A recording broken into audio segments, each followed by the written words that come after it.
Welcome, everyone, to the launch coverage of Axiom Mission 3, also known as AX3.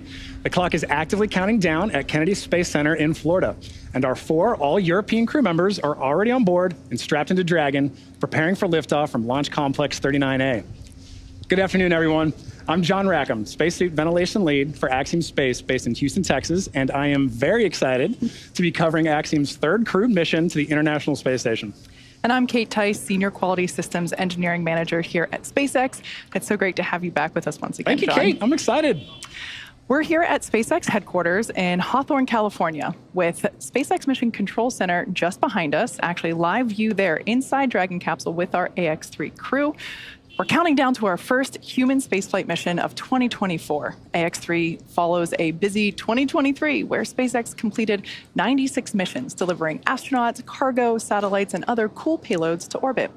This includes the 2nd Axiom mission, AX2, which launched to the International Space Station in May of last year. Yeah, that's right, Kate. 2023 was a significant year for Axiom Space, which saw progress on the development of Axiom Station, as well as our lunar spacesuits for NASA and the Artemis program.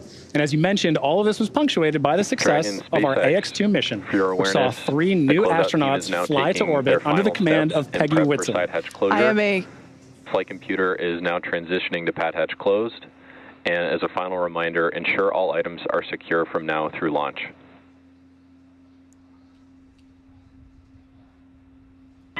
Copy all, Jake, and please thank the advance team and the closeout team for their fine work today. You got it, Mike. I'll relay the message.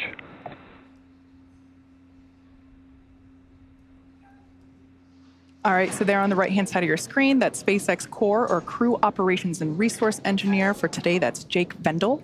We'll be hearing him communicate with the crew quite often today, as he is the primary voice to the crew, both while they are in space as well as still on the ground, as we see them here. That's a live view between our commander, Michael Lopez Alegria, and our pilot, Walter Villaday, there on the left-hand side of your screen. So, John, you were talking about Peggy Whitson. I am a big fan of Peggy, and it was just so awesome to see her in the commander's chair for that AX2 mission. I know, I'm super excited as well, Kate. So, you were talking there about the core. Let's go ahead and take a look at our crew who's on Dragon today.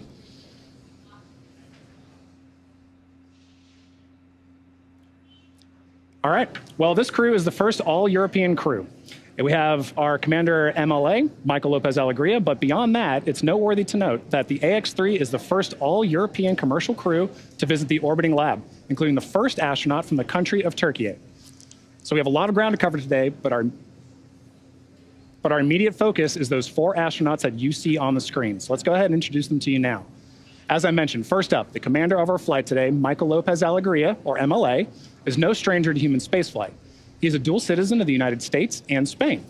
AX3 marks his 6th mission to space, having completed 3 space shuttle flights and a Soyuz mission as a NASA astronaut, prior to commanding AX1 with Axiom Space. MLA holds the NASA record for both the total number of spacewalks. We're commencing a health check for the launch escape system. Expect a momentary flight computer change, and then we'll go back to pad hatch closed. We copy, Jake.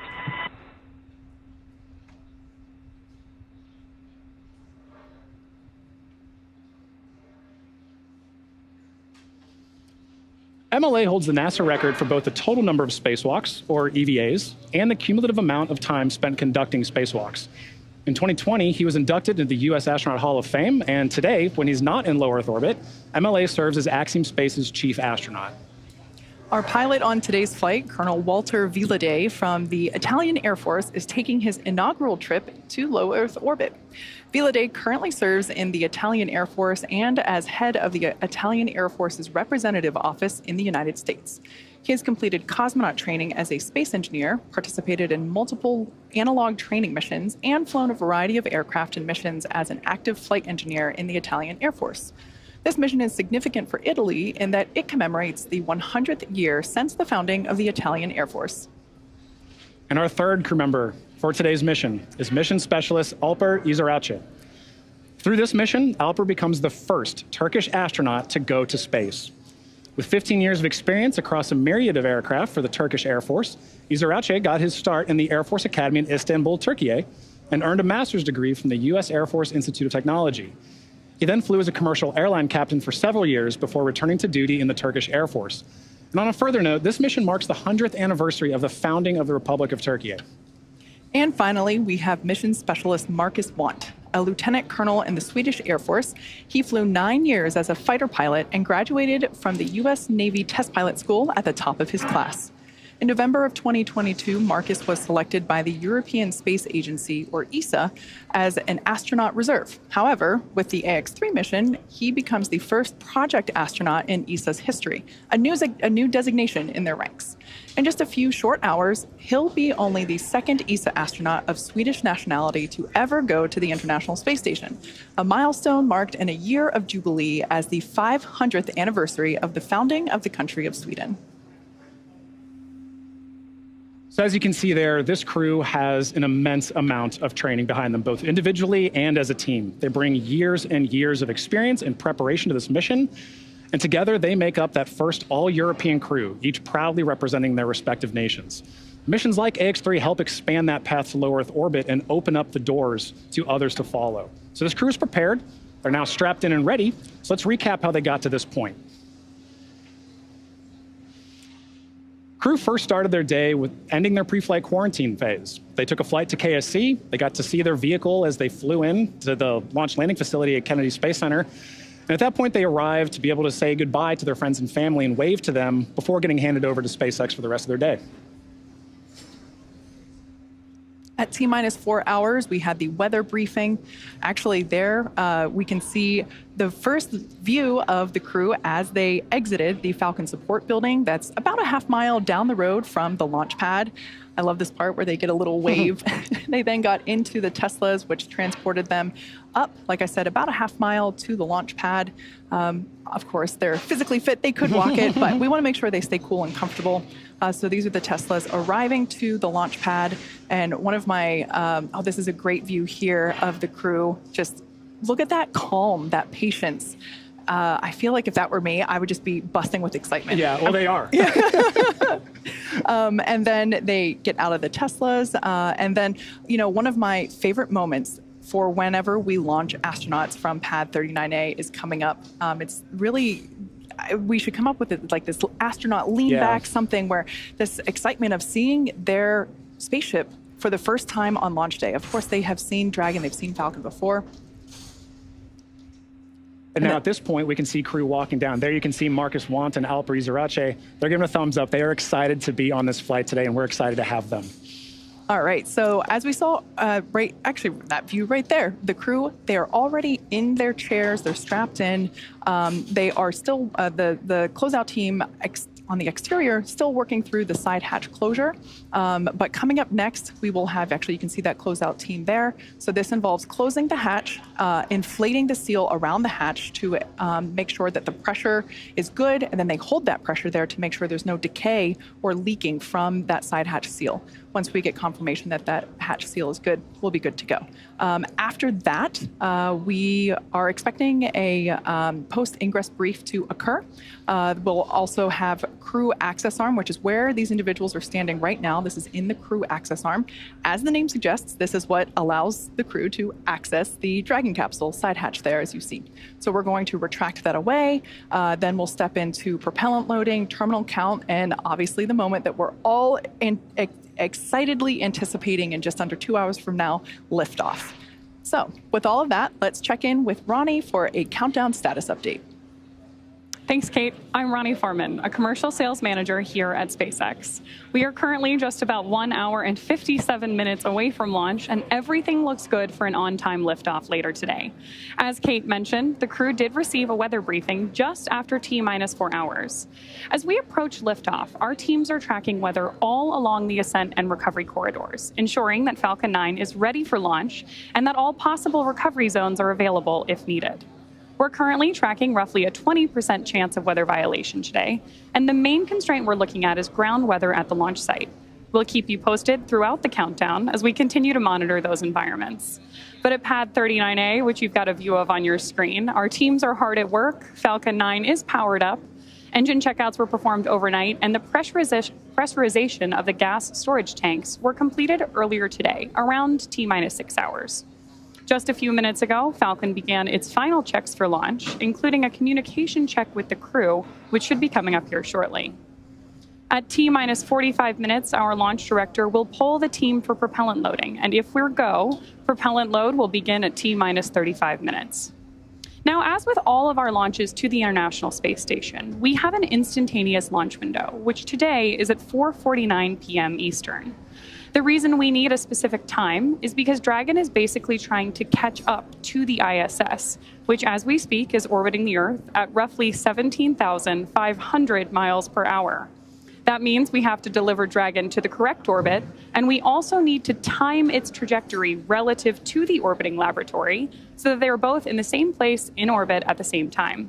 A precise liftoff is crucial for achieving that timely rendezvous between Dragon and the space station. If, of course, for any reason we're not able to launch today, our next opportunity will be at 4 p.m. Eastern on Saturday. That's the latest update for now, and I'll check in again as we get closer to liftoff. Back to you, Kate. Thanks, Ronnie. Speaking of liftoff, let's take a closer look at the vehicles that will be taking the AX-3 crew to the International Space Station today. At the very top of the vehicle is there at our Dragon spacecraft. This is where the crew is currently sitting and will spend their 32-hour flight to the International Space Station. This marks our 12th overall human spaceflight mission in the last 4 years, and in this time, Dragon has flown 38 people to orbit and back, plus the additional 4 NASA Crew 7 members that are still on orbit at the space station. Dragon and the AX-3 crew will be delivered to orbit today by the SpaceX Falcon 9 rocket, which provides 1.7 million pounds of thrust there on its first stage thanks to the 9 Merlin M1D engines. Named after the Millennium Falcon from Star Wars, the number 9 refers to the 9 Merlin engines that power Falcon 9's first stage. Since taking flight in 2010, our Falcon 9 rocket has made 298 flights and delivered all sorts of payloads to orbit. After today's launch, the first stage will return to SpaceX's Landing Zone 1 at Cape Canaveral Space Force Station, which you see a live view of that there on the right-hand side of your screen. It's about 9 miles as the crow flies from Pad 39A. Fun fact, this is actually the same landing zone where Falcon 9 made its first successful landing attempt back in 2015. So if it looks familiar, that's why. Since then, we have continued to recover and refly our first stage boosters, performing 235 repeat flights in total. Below the Dragon is the Falcon 9 second stage. Its job today is to secure Dragon's entry into low Earth orbit before separating, leaving Dragon to continue its journey to the space station on its own thrusters. Reusability is the key to making spaceflight more routine and ultimately what will enable humans to become multiplanetary. Both the first stage booster and the Dragon spacecraft that you see there will be that are flying today, they're both flight proven. The first stage has supported 4 previous missions, while this Dragon capsule has supported 2 previous missions. That's right, Kate. In fact, the AX-2 crew that flew in May 2023 launched on this same first stage Dragon, booster. SpaceX, back with you with some good news. Good side hatch leak check.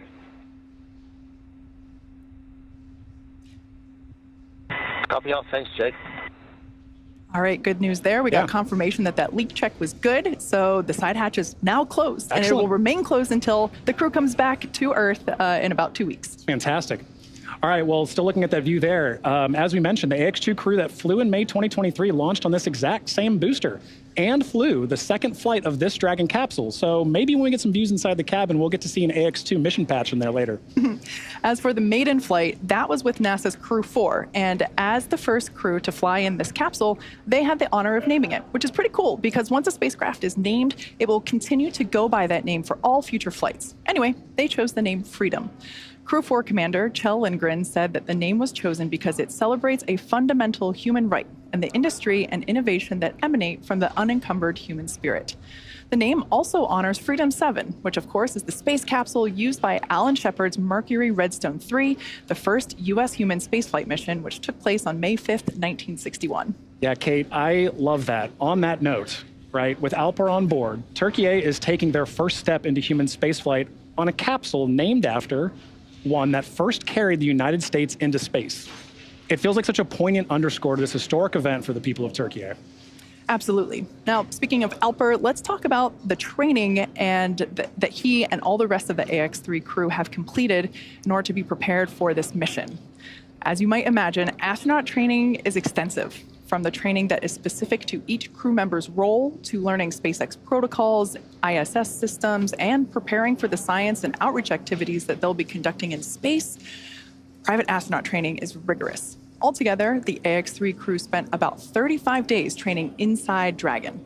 To prepare them for flight, our teams at SpaceX spent the last several months teaching the crew about orbital mechanics and how to live in microgravity.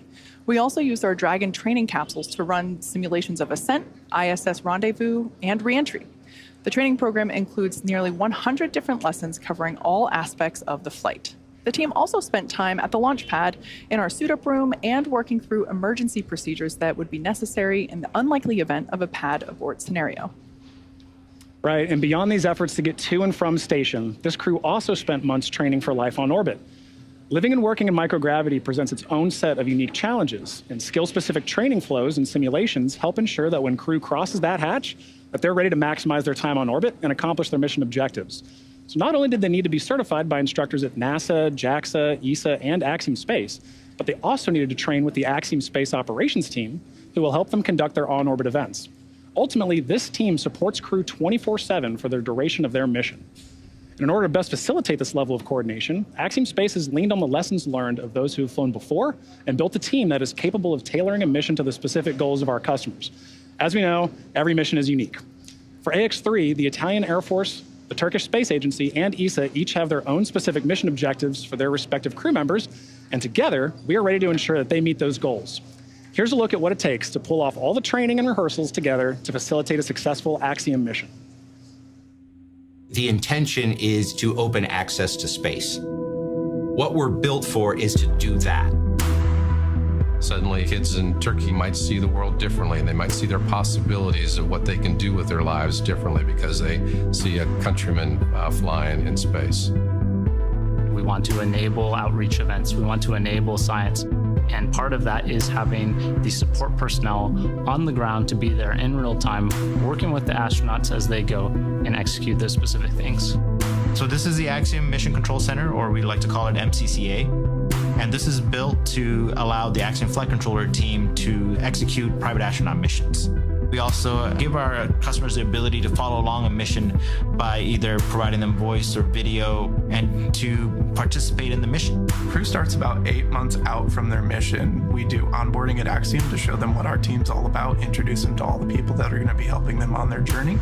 And then for the next few months, they go between NASA training centers and JAXA and ESA and our vehicle provider. It's a bit of putting pedal to the metal immediately once they get here, and then they're literally shot from a rocket. 2, 1, and liftoff. Go Axiom.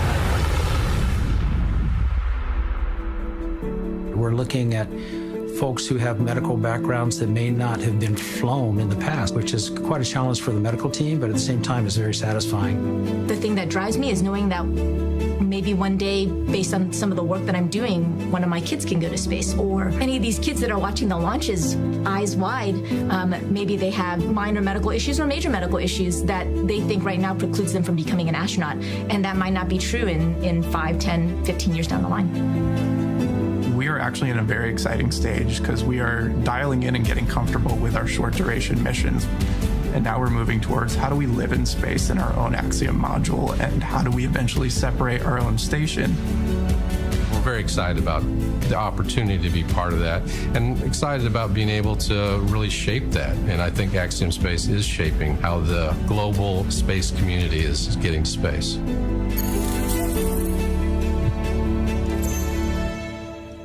You know, this really is truly a fascinating time for spaceflight. Kate, as you know, it takes a village to pull this kind of thing off.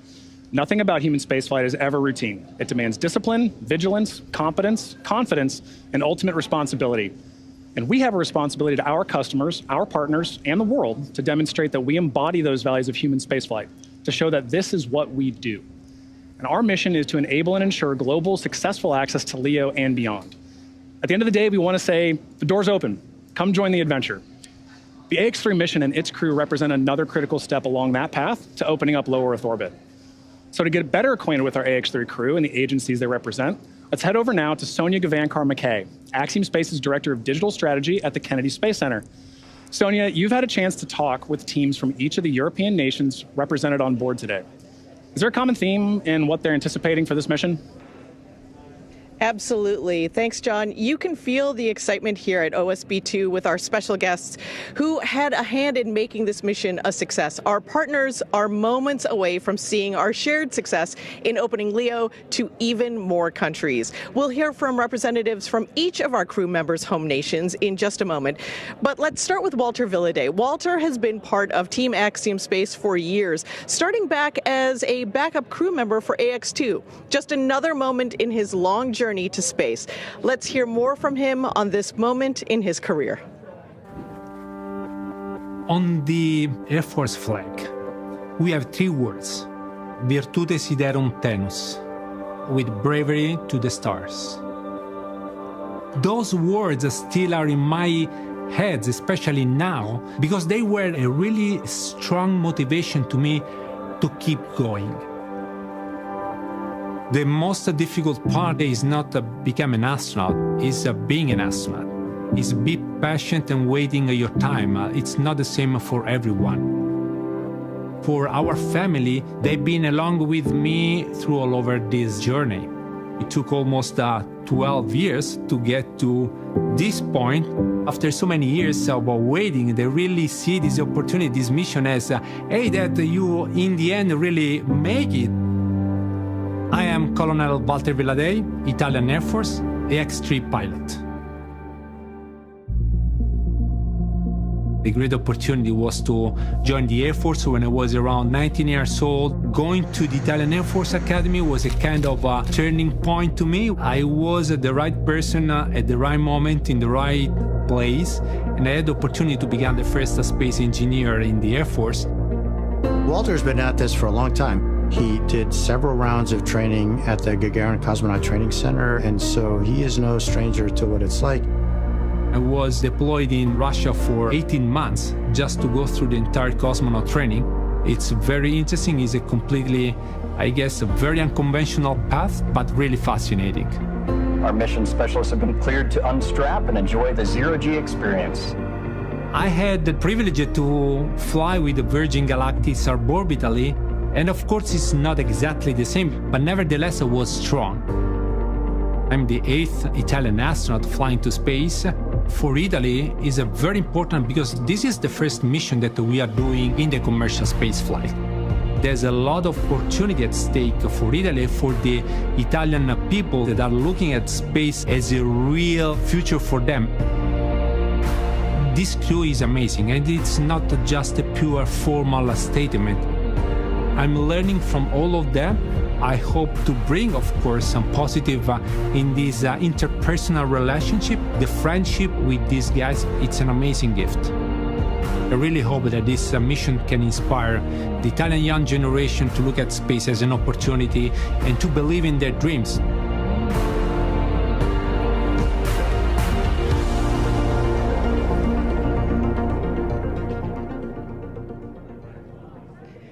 I'm joined now by Colonel Domenico Antonacci, who is here with the Italian Air Force Space General Office. Thank you so much for joining us. The relationship between Italy and Axiom Space goes so far. We've been partners for a long time. Thales Alenia Space is building our shells for the Axiom Station modules. Tell me a little bit about why this mission is happening now and what you're looking forward to in the success. Yes, thank you. Very nice to be here. The paradigm has changed. The reason for what we access the space today is not the same that was in the past. As a Ministry of Defense in Italy, and especially the Italian Air Force, more than 15 years ago, we started to take care of what is the human space flight, especially we had the Italian Air Force involved in what is the research in space.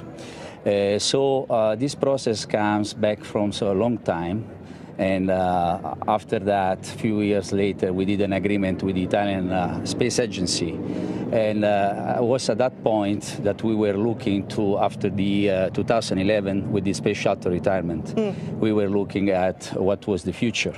So the ideas we had back at that time proved to be really innovative today. That's great that you're taking advantage of these opportunities. What are the goals for space right now? What are the Italian goals in space? The Italian goals, the Ministry of Defense or the Air Force are the same as the government goals. What we do, we not only are looking at the research part, that for sure is one of our priority. As you know, IX-3 mission as a big part of the experiments are brought by Italy. Also, what we are trying to do here is to having the defense, in this particular case, leading not only the enterprises in Italy to give them an opportunity to be part of the space economy, but also other government organizations. So with us, for example, the Italian Space Agency is our big partner for research, and not only that, also very small business and the largest business we have in Italy. Research and the research portfolio that the Italians are doing, that Walter is focused on for this mission, is so impressive. What does it mean for the research community to have that kind of focus during this 14-day mission? You know, it's not easy to take research to space, so we are really proud to give the opportunity to big part of Italy, not only, like I said, not only the enterprises, and is not only, in this case, the Ministry of Defense. Walter, for sure, is an Italian Air Force guy, so he's in the Ministry of Defense. With us, a lot of other government agencies have been working with us. All together for the research that Walter will be executing in the next day. Let me mention a few of those, the principals that work with us. For example, the Ministry of Agriculture and the Food Sovereignty and Forestry. Also the Ministry of Enterprises and Made in Italy was part among our partnerships. And like I said, also for the research part, we have been working close together with the Italian Space Agency. That's wonderful. And he, Walter brings that focus of a pilot now to the research that he's going to be doing in low Earth orbit. Congratulations on this milestone in your history, celebrating the years of the Italian Air Force. This is an exciting time. Thank you for being here. Thank you to the entire Italian contingent for celebrating with us. Just a couple of moments, we'll be really celebrating. Thank you, and go Walter and go IX-3. Thank you so much. Stay right there. We're going to now turn over to meet some folks over on Marcus's team. Our next crew member to highlight is the first ESA project astronaut in history. You can see how Marcus was selected for this mission. He doesn't do anything halfway. When he goes after something, he's all in. And right now, his sights are set on space. Before doing a complex or high-risk flight test, I always visualize getting in there, starting up the engine, taxiing out, getting the thrust going, holding the brakes, releasing, feeling the acceleration, and lift off. This time that will be the same. Going into the Dragon capsule, sitting there, having all that force working and pushing us away from Earth up into space. It's going to be a very strong feeling, I believe. That's something I'm really looking forward to. That's going to be awesome. As soon as I met him, I was struck by his persona. Marcus is very technically competent, and he has great interpersonal skills. He went to the U.S. Naval Test Pilot School, finished first in his class, which is not something I could say. He's a wonderful guy, so joyful, so extrovert. I'm so happy to have him as my counterpart. Marcus is just like a brother to me. On top of that, Marcus is a fellow Scandinavian, which already qualifies him in my book. Doing my time in the Army and going to university, studying to become an engineer, I figured that if I'm going to do it, then why not do it full out? When I start doing something, I build a very big interest of what I'm doing, and I kind of become passionate about it. I guess the thoughts about being an astronaut has been there on and off, as many dreams. I just figured it required an extreme amount of luck. The European Space Agency needed new astronauts. That does not happen very often. Luckily, my wife saw this ad where they called for astronauts. I saw that a couple of 100,000 people had looked at that page, so okay, this is highly unlikely or nearly impossible, but not impossible, so why not? And then I applied, and it turned out that it worked out. Marcus is one of ESA's new project astronauts, which means that he's been hired to take advantage of these new exciting opportunities that commercial spaceflight offers us. My ESA mission is Moonin. That's one of Odin, the Viking gods, two ravens. Odin sent them out to fly around the world and gather and bring back knowledge. The other raven is Hugin. That is the name of Andy Mogus's mission, being up in space right now. So now Moonin will fly up, meet Hugin, and will together orbit Earth and get that knowledge back. The idea of a project astronaut and being a part of pioneering that, together with Sweden and then ESA, together with Axiom, making this possible, opening up that way of accessing space for Europe. Sweden is in there helping to make that happen, and that makes me proud.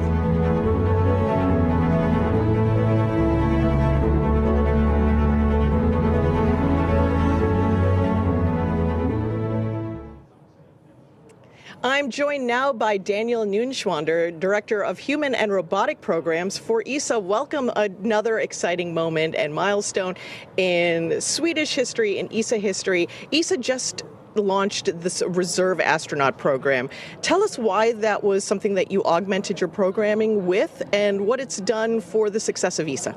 So, good afternoon to all. First, these reserve astronauts are in fact talents which are set in a pool who have been selected out of over 22,000 applications.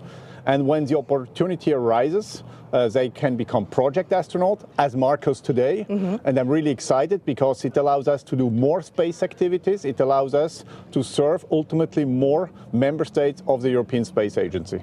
So as a reserve astronaut, Marcus had like a 2-year window, right? This is very fast to be going up into space. What was that timeline like for ESA and for Marcus? So first, let's recall, he has been selected in November 2022. We are now in January 24. It hasn't even been 2 years, right? Space Center. It's 1 year and 3 months. Yeah. It's so exciting. I think it shows that we can really be fast. We can really be fast when we want. I should also thank all the actors who made it happen, because it really required an alignment of the planets, literally. Let me first start by thanking Sweden, who took the decision to finance this mission. Let me thank industry, who made it happen, Axiom notably, but ultimately also my team, because there is also a big scientific program behind the mission of Marcus. Yes. And his training for him, and it was a game changer, and I'm happy to be here today. Well, let's talk about that game-changing research. He has 14 days on this mission, very aggressive portfolio that he's going to be chasing to make sure that he's doing all that. Tell us some about those goals, some of those projects he's working on, and what ESA's looking forward to when he comes back. So first and above all, our main objective is to bring forward science very clearly. We have multiple disciplines here. It starts, for example, with bone health. To give you one example, it goes then over to technology demonstrators. So we really cover our different disciplines: human physiology, biology, material science, up to techno demonstration. So I think this is really a very nice program. Over 20 experiments, which will be done in less than 14 days. So that's really amazing. And on top of that, let's also not forget the second objective, which is about education, which is about outreach. And Marcus will do here a great job. And Marcus has such enthusiasm and such energy. So, of course, people who are going to be tuning in for that educational outreach will be, of course, inspired by his journey and by the work that you're all doing. What is the next step for ESA? Where are you going next in this private astronaut missions and commercial projects? So first above all, Marcus is already inspirational for all our colleagues, for people who work with him before he have even launched to space, and he will of course touch much more future generations when he comes back and can share with us his real experience in space. That's really the big difference. And then in terms of commercial activities, we are really stepping up significantly our work at the European Space Agency. We have commercial programs nearly in all domains we work today.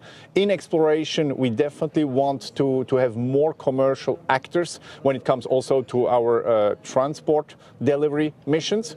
We want to have more commercial actors when it comes also to human spaceflight activities, for sure. And in this context, we will also have more project astronauts in the future, and I'm happy to come back here to Kennedy Space Center. So we're excited for Hugin and Moonen, who are going to be joined together out in low Earth orbit on the ISS. Thank you so much to ESA for being such a wonderful partner with Axiom Space, doing wonderful work together. I hope that this is the start of a wonderful relationship that we take into the future.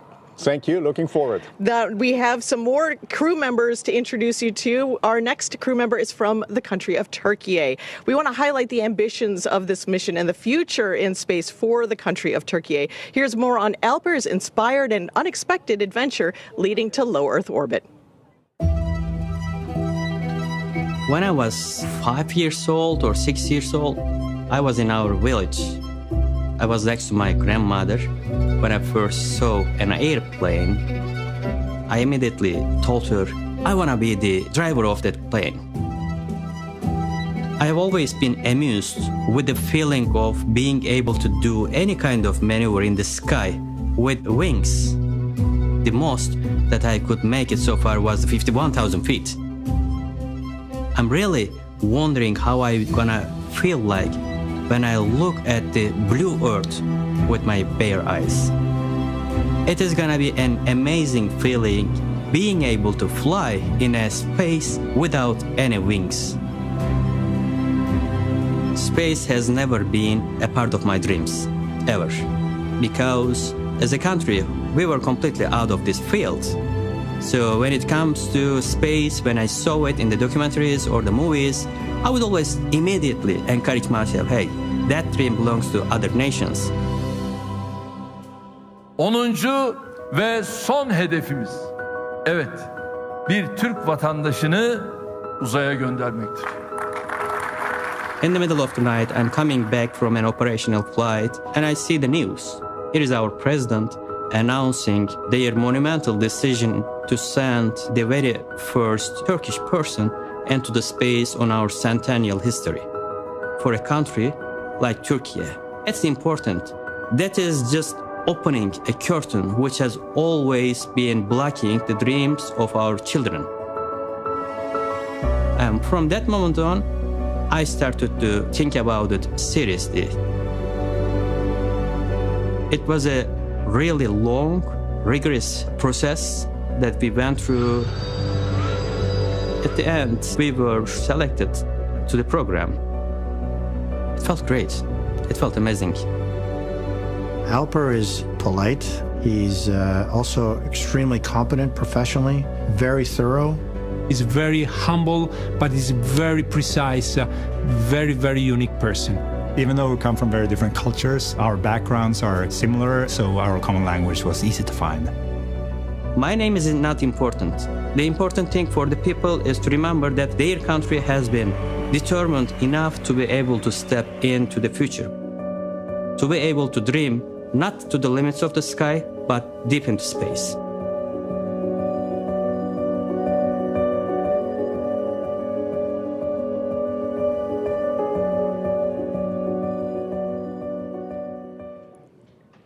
I'm joined now by Mehmet Fatih Kacar, the Republic of Turkey's Minister of Industry and Technology. It has been an absolute pleasure to work with your country and with Alper. He is inspiring, he's poetic. Tell us about this mission and what it means for all of the country of Turkey. Actually, this is a very historic and proud moment for our country, and it's also a testament to our nation's advancement in science and technology. It's the first manned space mission of our country, and I think that this is not only a significant milestone in the history of our country, but also a very strong source of inspiration for Turkish children and youth. Now, the country of Turkey has been involved in human spaceflight in the research category for over 30 years. You've been doing all this aggressive research in space and low Earth orbit. Tell me about the research that Alper is going to be continuing and what kind of portfolio of opportunities that you're going to be working on over the next 14 days. Actually, as Turkey, we are very experienced in space technologies. We are developing and manufacturing our own satellites, our own observation, and also communication satellites. And also we can develop and produce the rockets to reach the space.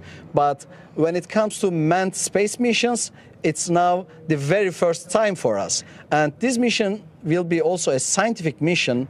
Alper Gezer Avcı will conduct 13 different scientific experiments at ISS. All experiments are prepared by Turkish scientists, and we think that those scientific experiments will serve the scientific literature in the world. And some of them are on biology and genetics, and some of them are also on material science, but all of them are very innovative, and we will wait for the results of those scientific studies very soon. That's the wonderful thing about these short duration missions, is that research comes back immediately for all the data to be processed. We're going to be talking a little bit more with Lucy Lowe, our chief scientist, in a couple of minutes about the entire portfolio of this mission. It's exciting work, and I can't wait to get into it. So you talked a little bit about the 30-year history. We talked about the research that's been ongoing. Talk to me about what the future of human space exploration looks like for the country of Turkey. Actually, as Turkey, we are working on the national space program, and we have very assertive targets for next 10 years on space technologies. This is a manned space mission, but we also have some unmanned space missions. We aim to reach the moon with a space system developed and again manufactured by Turkish scientists and engineers.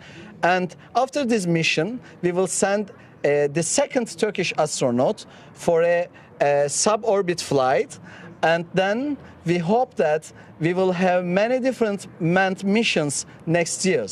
Well, you're doing wonderful work. You've accomplished so much. It's been a pleasure to have you, Alper, the entire country along with us. I cannot wait for this historic moment for all of these wonderful countries and partners. Thank you so much, and go AX3 and go to the country of Turkey. Congratulations. Thank you so much, and we thank you all and all partners in this historic mission. Indeed, indeed. We have one more crew member to introduce you to, and that is our commander. Michael Lopez Alegria is the commander of this historic AX3 spaceflight mission. He is an icon, and we are proud to have him leading the way.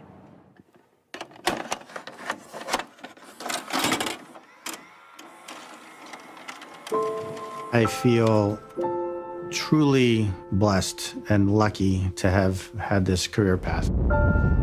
This is a dream come true. This is somebody who has gotten to play at the major league level 20 years after retirement. It is still the most uncomparable experience you can imagine. In fact, difficult to imagine. Michael Lopez Alegria was born in Madrid, Spain, grew up in California, and has been a naval aviator since 1981. I already knew about Mike since he was one of the most experienced and ever flown astronauts in NASA. Being super experienced, still being humble and very keyed in on listening on what the crew needs. To fly with him, and even more important, to learn from him, it's a huge opportunity. This being an all-military crew, having someone that's keeping that down a little bit, keeping it a little bit informal, is very important. We are so lucky, we are so privileged to have the most experienced person of NASA and its history to be leading in our mission. 3, 2, 1. Ignition. Stop. Go Falcon, go Dragon. Godspeed, Axiom 1. I think it's my duty to try to warn them about what it's going to feel like, especially physiologically, because I want them to be prepared for that. But as far as the experience goes, I just want them to have it. To soak it up and let it go through their pores and feel what it's like. The AX3 guys are super solid. I am learning alongside them. We're learning together as a crew. I want them to feel like we're all in this together. I think we're constantly redefining access to low Earth orbit. And we do that by opening the door to individuals, but also to nations. Nations who, like Turkey, have never had an astronaut in their history. These are important steps. They're great milestones in really opening the aperture to allow more people, more researchers, more institutions have access to space. I'm Michael Lopez Alegria, and I'm commander of AX-3.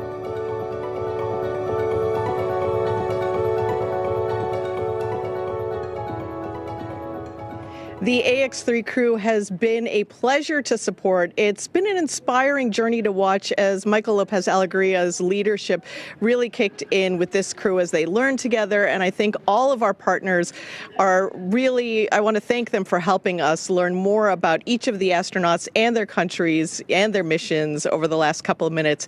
From the whole Axiom Space team, we send our own well wishes. Go AX-3. Ronnie, back to you. We are currently T-minus 1 hour and 21 minutes away from launch as the AX-3 crew awaits its 4:49 p.m. Eastern liftoff from Launch Complex 39A at Kennedy Space Center. Right now, the all-European crew is safely inside the Dragon capsule, and the side hatch was closed for flight at around T-minus 2 hours and 19 minutes. As we heard a few minutes ago, we've already gotten that good call-out that the hatch leak check was successfully completed. We're standing by right now for a post-ingress crew briefing, which should be held sometime in the next few minutes. That's where we'll give the crew any important updates about things we're tracking that could impact our countdown today. But the good news is that weather continues to be go for launch and any contingencies if needed. Right now, our closeout crew is doing final preparations. Next up, at T-minus 45 minutes, our launch director will poll the team for propellant load. Just a few minutes later, the crew arm will begin to retract, and a few minutes after that, at T-minus 39 minutes, the launch escape system will be armed. Propellant load should then begin at T-minus 35. So far, it has been a smooth countdown, and everything is on track for an on-time liftoff a little bit more than an hour from now. With that update, I'll hand it back to you, John. Thanks a lot, Ronnie. Well, Kate, as we watched the video earlier and we heard, this mission really represents three very different paths to this moment for this whole crew. But yet, here all of them are in their final preparations for an entirely new journey, both personally, professionally, and culturally. Quite honestly, I don't think missions like this ever get old for me. Yeah, I mean, how can they? Every crew is a different team, and every team has their own dynamics. And it's just incredible to see how, you know, people that were four strangers come together and be such a close-knit, really, flight family. Yeah, and watching their interviews together, too, you can see that they're prepared, but they're also so humble. And I think that's what's really appealing about this and inspiring about this is it's not about them individually. It's about the team and what they represent for their countries and what they're doing on orbit. So while they're looking at that work doing on orbit, we know that a lot of that is training for their research, right? That really puts into sharp focus just what all this preparation has been for. Training the crew to conduct their research efforts is one piece of this puzzle. But another aspect to a successful spaceflight mission is the effort behind the scenes. Preparing the research payloads, writing the procedures, and coordinating all of the logistics for that research to be loaded and flown to space. To be successful, that entire effort requires an army of dedicated and talented team members. For organizations considering a research study in microgravity, or for entities looking to demonstrate a new capability off-planet, Axiom Space is built to do just that. We're a company that's focused not just on flying people, but really creating the markets, creating the products, creating the services, creating the reasons to be in space. And when you provide that access, you say, what is it that you need in space? We can help you get that. Axiom's objective is to increase access to countries and people and investigators to go to orbit. We want to have more folks interested in commercializing space, to actually use it as a tool and develop things, products that might be used here on Earth. We can do all the research certification, all the research preparation work that's needed. We can do the integration for those payloads, which means that you get all of the hardware and the software and the crew procedures and the crew training together. We can do the cargo services, where you pack everything in kits so that when the crew opens them on orbit, they have everything they need for a certain project. We have some amazing partners that we're working with. National Stem Cell Foundation is actually doing research on Parkinson's and MS. The Sanford Stem Cell Institute is doing tumor organoid research. Our ability to really accelerate the development of those proof of concept studies provides an opportunity for us to help people see science from a completely different perspective and to really do things with more flexibility and get as much science as we possibly can out of each one of these missions. These are the differences that we're seeing with commercial space stations and private astronaut missions. When I think of building commercial markets in low Earth orbit, we're really expanding the definition of global to include 250 miles up. We are doing it now. We are operating. We are opening up access to space. But the future is going to require us to take even more steps, and we've got a head start on all of that with all these missions that we're doing now. Today it's a few nations, tomorrow it should be many nations. And it should be a diverse ecosystem just like it is on Earth today.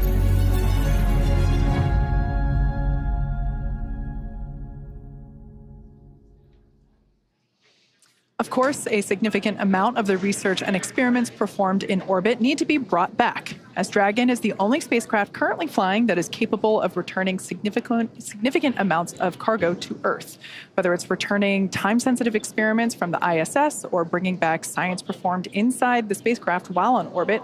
Dragon safely returns it home. While docked with the ISS, Dragon can also act as a lab, providing extra room for astronauts to perform their work. And when the ISS is fully booked, Dragon even serves as an extra bedroom when necessary. In fact, NASA astronaut Mike Hopkins, as you see there, adding his name, his signature to the patch, commander of the Crew 1 mission, he slept inside Dragon Resilience during his entire 6-month stay aboard the station. Look at that view. Imagine having that every night from Dragon's cockpit right before bed. Dragon can also serve as a laboratory while orbiting the Earth. During the Inspiration 4 mission in 2021, which was the world's first all-civilian mission to orbit, the crew conducted research while traveling weightless at over 17,000 miles per hour. On the Inspiration 4 mission, Crew Dragon's cargo capacity was allocated for both crew essentials as well as scientific equipment dedicated to microgravity research and experiments. And the Dragon research continues long after Dragon splashes down. The data and biological samples collected from Inspiration 4's crew members before, during, and after the mission, that will all be accessible through an open data repository or biobank, and that can be accessed for research purposes. While Dragon is responsible for delivering sensitive research and samples, that's just part of the story. For this mission, Dragon is also carrying something for the right-brained hemisphere of the brain. Yeah, I love that, Kate. You know, it's really easy for us to make this connection between STEM and spaceflight. But over the last few years, we've been seeing a shift, right, from just STEM to also STEAM. And that includes the arts. We're putting more emphasis on those things that are so human. So today's teachers, you know, they have to teach the values of both the importance of arts and engineering, because arts will always have a place in space. It's an essential element of culture, an essential element of exploration. Absolutely. So for this mission, SpaceX, for your awareness, closeout team has departed the crew arm.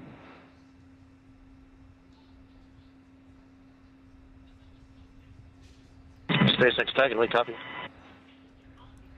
And with that, Dragon, I've got a post-ingress brief for you. Report ready to copy.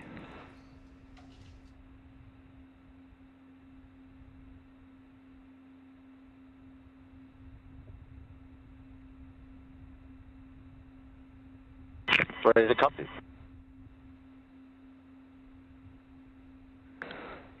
Okay, Dragon, we are officially through the hurry up phase, and now we have a little bit of time to wait. Clock is at T-minus 113 and counting. Dragon and Falcon systems continue to look healthy, and vehicles are ready for a launch attempt today. Weather continues to look great, and we'll keep you updated if anything changes. How copy so far? Very pleased to copy all so far, Jake. Okay, I do have one item for you looking ahead in the timeline to the first Dragon burn on orbit. That's the phase burn at 22:33 Zulu. I have some info you might want to record. Report ready to copy.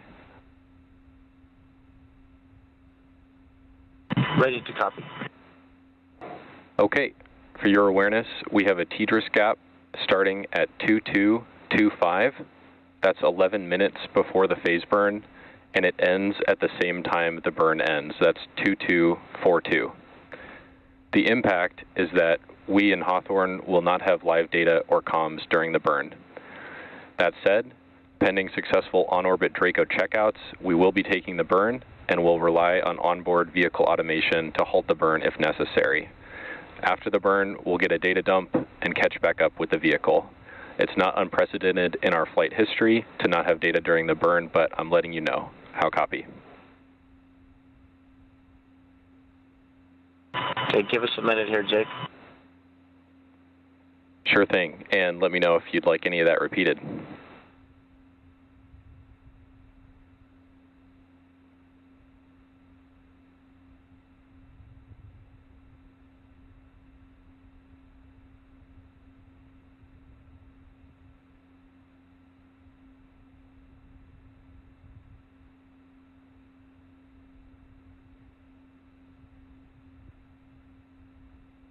Hey, Jake, we all copied the what you've read. I think the only question is we had a little confusion on your math, or maybe it's our math, but the burn start is 22:33.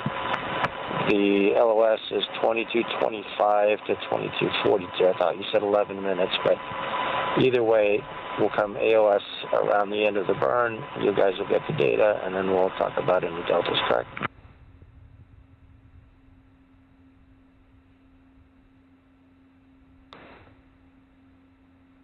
Okay, I understand the confusion. I called burn start 22:33. It is actually 22:36. That's my mistake, and explains the 11-minute gap then between 25 and 36. Yep, all clear now. Thanks. Okay, that's all I had. Any questions from the crew here for the team in Hawthorne? No questions. Copy all.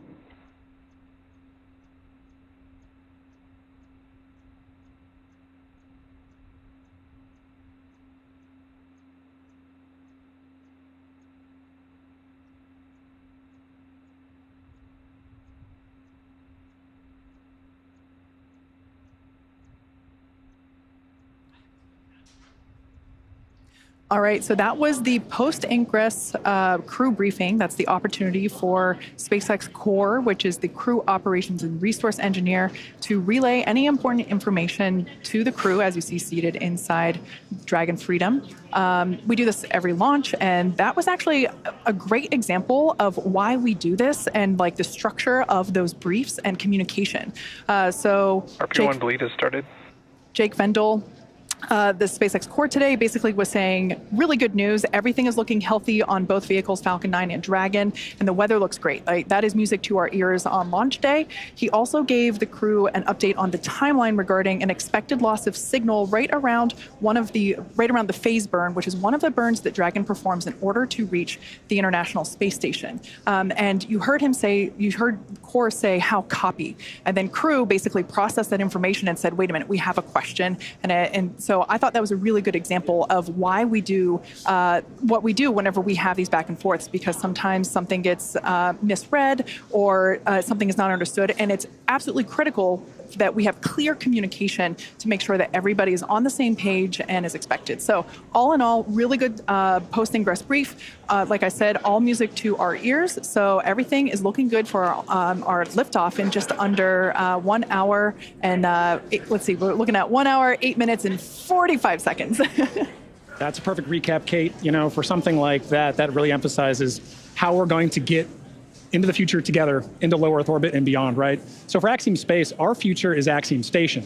In the last few years, our team has grown from a few hundred engineers to now over 1,000. Our designs have gone from concept to mock-ups to the machining of flight hardware. So here's how our future is taking shape. There's sort of two philosophies in aerospace. One is you sit around and you think about requirements and you think about what you want to build. Or you build something, you test it, you figure out what works, you build another generation. We really believe at Axiom Space, the path to building something that doesn't exist in the world is you've got to start building prototypes. We sit and think about what we want to build for a little bit, but then we just go build the thing, test the thing, fire the engine. Our role really is to lead the way. A year ago, walking into this facility, you didn't see nearly as much hardware as you see today. Full-scale mock-ups, training hardware, flight hardware. Axiom was created to build a space station, and that's exactly what this team is doing.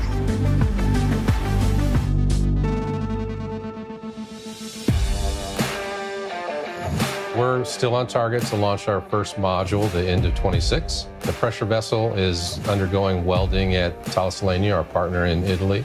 There's some of the largest forgings in the world. There's only a couple places in Europe that could even forge some of the pieces. The pressure vessel will arrive in Houston, and then we'll do all the final outfitting at our spaceport facility.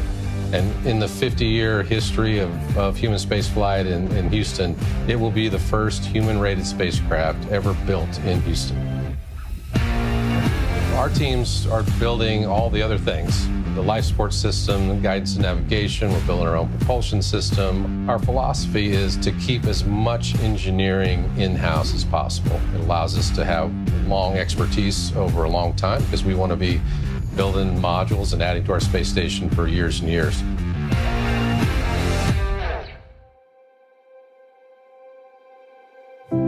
Through our station, we will open up low Earth orbit to the world to explore, to travel, to complete science in space and beyond. Microgravity represents this enormous natural resource, and we think there are things that we can do there that lead to medical breakthroughs, material breakthroughs, and leads to a better world for everyone. It's the ability to produce the highest quality of parts, materials, biological media, in an environment that is nearly pristine. Behind this is the Earth Observatory. We will fly it as part of the third module that goes to the International Space Station. And then the International Space Station robot arm will actually move it and position it underneath PAB-1, so it will have this fantastic view of the Earth through the largest space windows ever attempted. This is as close as you can get to actually doing an EVA in space. We talk about the overview effect, where crews come back and see the world in a different sense than they did before. And I think this is where you can really contemplate that whole experience. AX-3 is one of those learning opportunities for a multinational crew to work together in space. This is exactly how we envision Axiom Station to operate, where you have people from all over the world experiencing life as a community in space. Every morning when I walk into this building, I'm inspired by the work this team is completing. It's just a wonderful feeling seeing so many people excited about the prospect of launching the first commercial space station. If we're going to make a sustainable presence outside of the Earth biome, this is how we have to do it. Axiom Space is a continuation of a human need to explore and to move humans into the cosmos.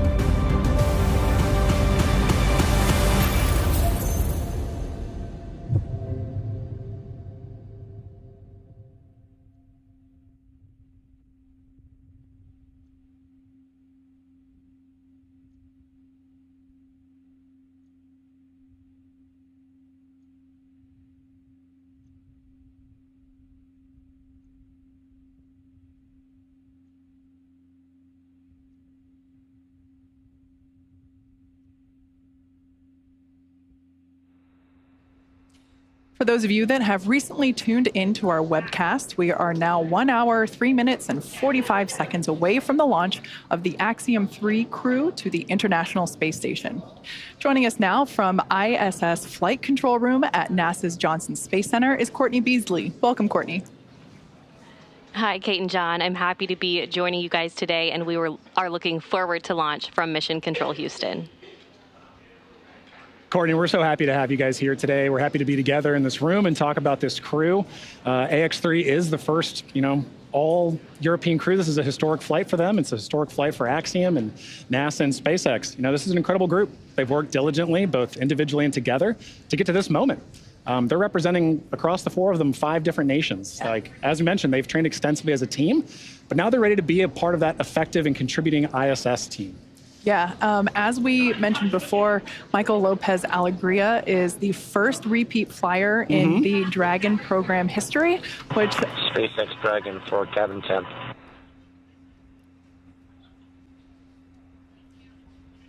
Dragon SpaceX, I think that was for cabin fan.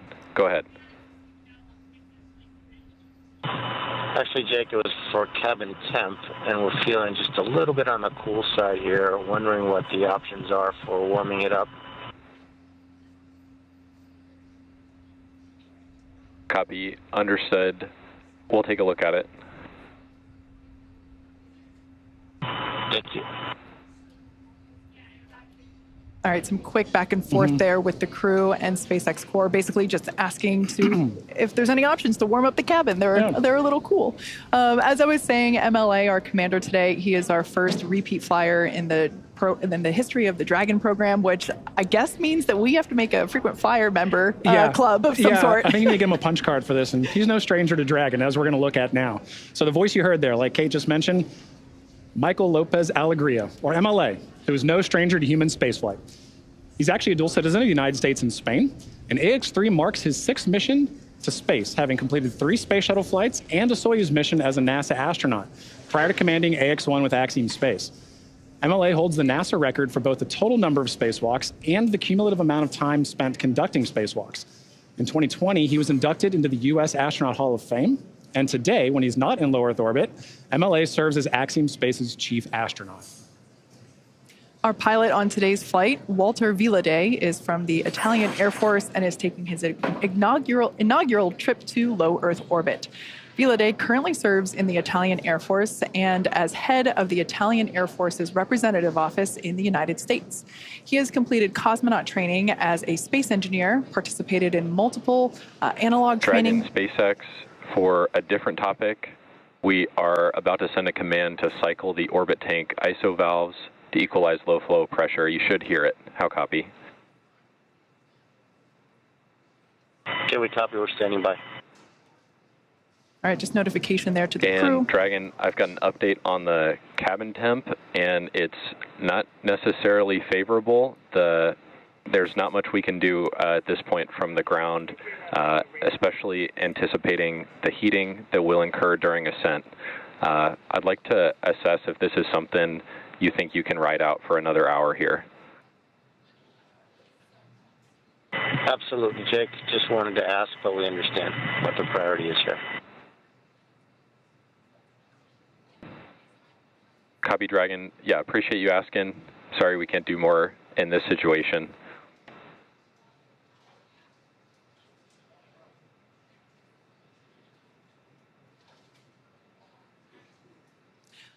Back to Walter. He has completed cosmonaut training as a space engineer, participated in multiple analog training missions, and flown a variety of aircraft and missions as an active flight engineer in the Italian Air Force.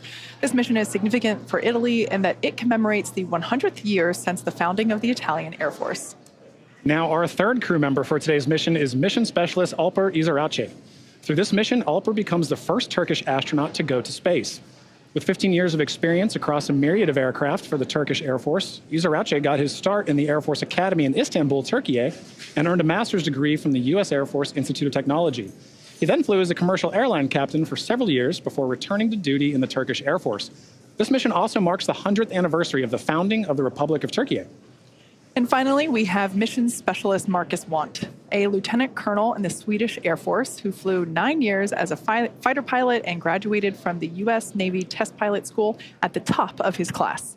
In November of 2022, Marcus was selected by the European Space Agency as an astronaut reserve.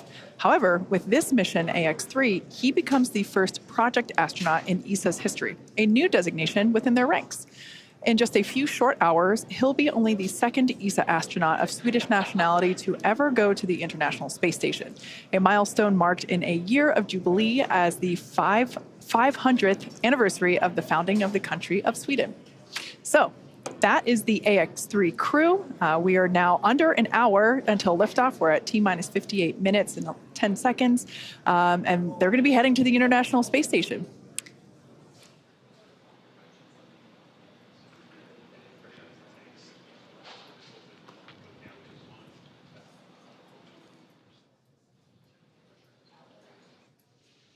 All right. And with that, let's check in with NASA's Courtney Beasley. Thanks, Kate. I'm here in the International Space Station Flight Control Room at NASA's Johnson Space Center, where teams staff this room around the clock to monitor the crew and systems aboard the orbiting laboratory. And today, they're ensuring that the station is ready to receive Dragon and the AX-3 crew.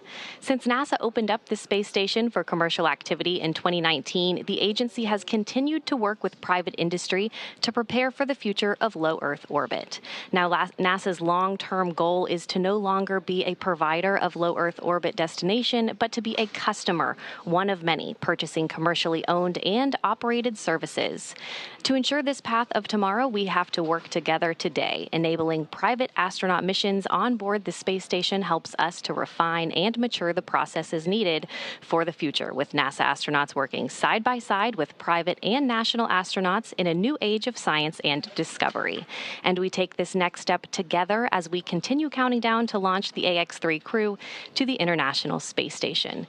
Now, it's an incredibly busy time in low Earth orbit and beyond, and NASA wants to scout the moon before returning astronauts. So next month, it will send several science experiments aboard Intuitive Machines' Nova-C lander, which will launch on a Falcon 9 rocket.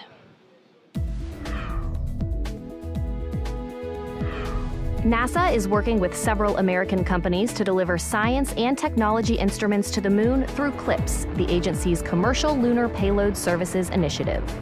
One of the companies is Intuitive Machines, which developed and built the Nova-C lander. Nova-C has 6 NASA experiments studying things like how sunlight charges the lunar atmosphere and how dust and gas particles will be affected by the spacecraft's landing on the moon's south pole. Its arrival on the moon would be the first robotic landing for the U.S. since the end of the Apollo program in 1972. CLPS will help NASA understand the moon's environment and available resources ahead of crewed Artemis missions. The program will land the first woman and the first person of color on the lunar surface, and then eventually send astronauts to Mars. That's your Artemis Moon Minute. Nova-C is expected to touch down on the moon next month, and you can watch live coverage of the historic landing on NASA TV and NASA Plus. Now let's check back in with John and Kate in Hawthorne. Thank you so much, Courtney. You know, it's such an exciting future we have to look forward to, and it doesn't really feel that far off. You know, every day behind us, all over the country, back in Houston, there's work happening to bring about this vision. Yeah, that's right. Even as we speak, SpaceX teams are preparing for our upcoming launch of the Intuitive Machines Nova-C lunar lander, known as the IM-1 mission. This will be the first SpaceX-provided launch of NASA's Commercial Lunar Payload Services initiative, a key part of NASA's Artemis lunar exploration efforts. And down at Starbase Texas, we're continuing to build, test, and fly Starship, the world's most powerful launch vehicle ever developed. It's a fully reusable transportation system that will transform how we access space because it's designed to carry a massive amount of cargo and large numbers of people to Earth orbit, the moon, Mars, and beyond. We completed 2 flight tests last year, one of them you see here on your screen now, and 2024 is lining up to see even more Starships take flight. We're still in the testing phase, but things like flying rapidly, full system reuse, and on-orbit refilling will be key to building and staffing a viable moon base. And right now, we're gearing up for Test Flight 3, currently targeted for sometime in February. We're also building a second Starbase launch tower, which visualization you see there, and that will further increase Starship's flight opportunities. And I love this. This is so cool looking. It's not that far off in the future. With our Starship Human Landing System, or HLS, we're part of the global team with NASA and companies, including Axiom Space, that will put astronauts back on the moon under the Artemis program. First, we're going to fly, and fly often on flight tests, one of which will be an uncrewed mission all the way to the moon. This will take place before the crewed Artemis 3 mission, which will be the first human expedition of the moon's surface since 1972. Also in testing, our engineers are proving out all systems necessary to make a trip to the moon possible, like propulsion, life support, even the elevator that you see here that will take crew and cargo from the Starship hatch down to the lunar surface. It's literally a space elevator. That's awesome, Kate. And in addition to the launch and landing capabilities that you just mentioned, another essential component of the Artemis program is a spacesuit that is capable of executing a wide array of mission objectives. A spacesuit really is a spaceship. It's just a little smaller and in human form. So, in order to develop a lunar spacesuit that meets all of the objectives for Artemis, Axiom Space is building the Axiom Extravehicular Mobility Unit, or Axiom U, back in Houston, Texas. Our next generation spacesuit is built to provide greater flexibility and mobility, allowing astronauts to work on the moon in ways that were not possible 50 years ago. We've also put a strong emphasis on modularity, meaning that the Axiom U suits will support a wide range of body sizes and types. From the hand-built soft goods to the life support, advanced avionics, and communication systems, this entire Axiom U system is built with integrity and care from head to toe. And I'm truly honored to say that I'm a small part of that amazing team. Leveraging years of this human spaceflight experience and partnering with numerous industry leaders, Axiom Space is ensuring that the Axiom U allows astronauts to succeed on Artemis and beyond. There's so much to look forward to with this groundswell of focus on the moon. It's just incredible that humans are finally going back to the moon, and the efforts of SpaceX and Axiom get to play a vital role in that. I know. I love that we get to be a part of this in our generation, right? Like, this is what commercialization of space looks like. It takes cooperation, it takes coordination, and a lot of dedication. And AX3 is a critical step in demonstrating those core components. Absolutely. Now, for those that have just recently joined, we are now about 51.5 minutes away from launch. The clock continues to count down to the launch of AX3. So let's share some of the highlights of the day that got us to where we are now. Exactly. So crew wrapped up their quarantine phase, taking a flight from their quarantine facility at Kennedy over to Kennedy Space Center. You can see them there on the helicopter as they think about their flight and pass over the Cape. And what I think is really cool about this is they get to see their vehicle from this perspective too as they come in, right? Yeah. And at this point, you know, they're going to touch down, they're thinking about their mission, and then they get to wave to their families. They get to see, they haven't seen them in so long. They get to wave to them, have a final goodbye. And at this point, this is where we really hand over to SpaceX to complete the rest of the day. Yeah, absolutely. Man, look at those smiles. Everyone is excited, as they should be. Yeah. So after they arrive and after they're handed over to the crew, they go through a series of events such as putting their suits on. Obviously, they take a ride up to, here we can see there. This is the moment where they walked out of the Falcon support building. This is where our SpaceX suit-up room is located. They stand here, do another wave. Really, this was the first opportunity that we got to see the crew in their suits today. Got in those Teslas and drove up to the launch pad, which is about roughly a half mile away from where those doors are. I'm always curious what music they're listening to during this ride. You can see here that they are pulling up to the launch pad, 2 Teslas. We have the crew split in half there with some closeout team members that obviously help support them. We lovingly refer to them as the ninjas because we see them all around assisting the crew in things like getting into or ingressing the capsule. So here, this is one of my favorite moments of launch day when they get to see their rocket up close. And man, just thinking about the fire that's going to come out at the bottom there in just under an hour. Yeah, and at this point you can see our commander and our pilot walking down, as well as Marcus and Alper to their Dragon capsule before they get in. Yeah, so at this point in time, that side hatch is closed. We had the post-ingress crew briefing, and we heard great news. We heard that the weather is looking good. I think the exact words were, weather is great, and that everything is healthy. So both Falcon 9 and Dragon vehicles are ready to go to space, just like the crew. Excellent recap, Kate. All right, well, it's important to remember that this crew has not walked this path to flight alone. Earlier today, they waved to their friends and family before suiting up, as we just saw, but that wasn't the first round of cheers that their families had for them. To the whole crew of Axiom Mission Number 3, this is the Saab flight test team that would like to wish you a safe and fantastic journey up to the International Space Station. Hello from Turkey. Have a safe space flight. Good luck! Ciao papà, buon viaggio! Siamo con te, amore. Siamo tanto orgogliosi di te, papà. Ti vogliamo bene. Ciao! Greetings, Commander Mike and AX3 crew from your ASTM family here in Philadelphia, Pennsylvania. Your dedication to exploration and discovery inspires us all. Sevgili Alper, iyi yolculuklar.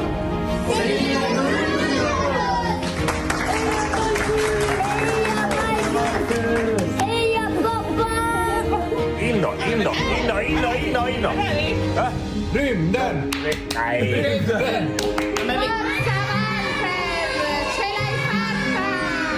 Enjoy every second of it. Make us dream. We're all coming with you. Yolun açık olsun Alper'im. Ed Astra.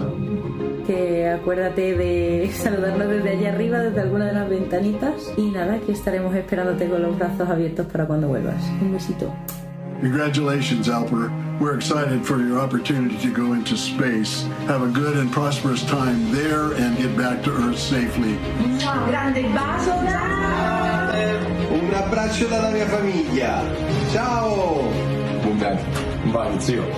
Ti vogliamo bene.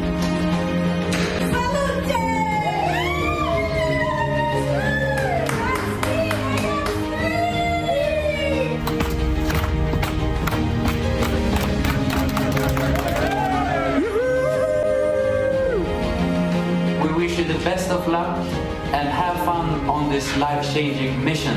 Hey AX3 crew, listen, you guys are about to have a lot of fun. Be sure you get in the cupola a lot, call home, actually call all your friends, and just be sure you tie your sleeping bag down well. I ended up somewhere else one day. It was a hoot. Anyway, have fun, Ad Astra, enjoy. See you when you get back.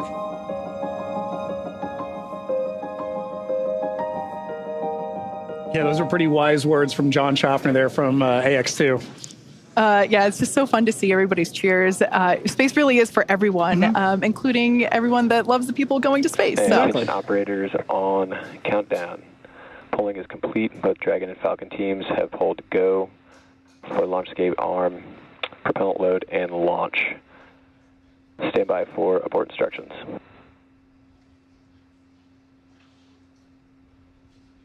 T-minus 45 minutes. Both control rooms go into lockdown and remain in that state until the LaunchScape system is disarmed. All operators are to remain at their console and maintain a sterile cockpit until MD confirms successful disarming of the LaunchScape system following orbit insertion or propellant offload in the event of a scrub. For non-urgent no-go conditions, brief the CE or LD and they will approve aborting the countdown. For urgent issues affecting the safety of the operation, operators shall call hold, hold, hold on the countdown net. Launch control will abort the launch auto sequence immediately and proceed into launch abort. At T-minus 10 seconds, launch control will be hands-off and relying on automated abort criteria for the remainder of the count. Operators advise the launch director whether structural breakup or fire is imminent or occurring per Dragon manual escape flight rules. Launch control at this time. You may proceed with arming the crew arm for movement. Launch control copies, proceeding with arming crew arm for movement.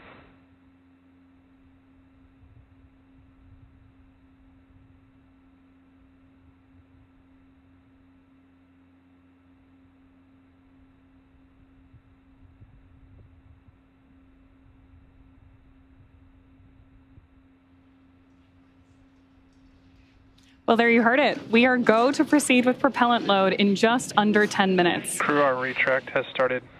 And we are beginning to retract that crew access arm. Both the Falcon 9 and Dragon are go for launch. Wow, great view of that on your screen right now. And in a moment, we should hear some additional directions from our launch director to the team. Now, of course, the crew is currently on board, again, with that great view of the crew access arm moving away from Dragon. They're at historic Launch Pad 39A. So now the range continues to be go for launch, and we're monitoring the clearance area around the launch pad, as well as air and sea space around the flight corridor. Even though we have been keeping an eye on some possible storm cells near the launch site, the conditions are predicted to be acceptable for launch. Downrange landing zones, if needed for an escape, are also go. Now, the full retraction of that crew access arm is expected to take about 2 minutes and will be followed almost immediately with the arming of the launch escape system. Crew arm retraction is complete. There is confirmation that that's complete. And with that, I'll hand it back to you, Kate. Thanks, Ronnie. As we heard, the crew access arm is now moved out of the way. It is in its launch configuration. This is one of the last physical changes to the pad that we will see prior to the liftoff of the AX3 crew. The next milestone that we have coming up will be arming of the launch escape Dragon system. SpaceX, with that, you are go for Section 6, close visors, and arm launch escape system. SpaceX Dragon in work. All right, so right now the crew is activating the launch escape system. They're using the tablets there, the touchscreen in front of them. This system is the first of its kind escape system. It provides the escape capability all the way to orbit. It is our SpaceX Dragon visors closed, arming launch escape system. SpaceX copies. We take every measure possible to ensure the crew has options at all times, including an escape in the worst of scenarios. It is our most solemn duty to make sure the crew gets home to their families.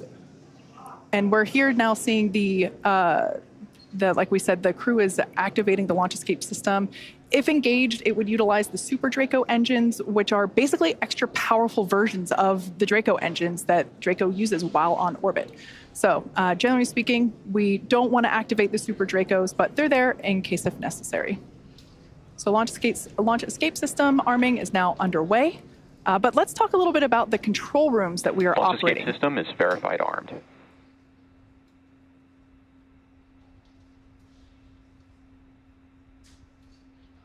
All right, there we heard the call out telling us that launch escape system is now activated. So here, this is our mission control center, and here just behind us, actually, at SpaceX headquarters in Hawthorne, California.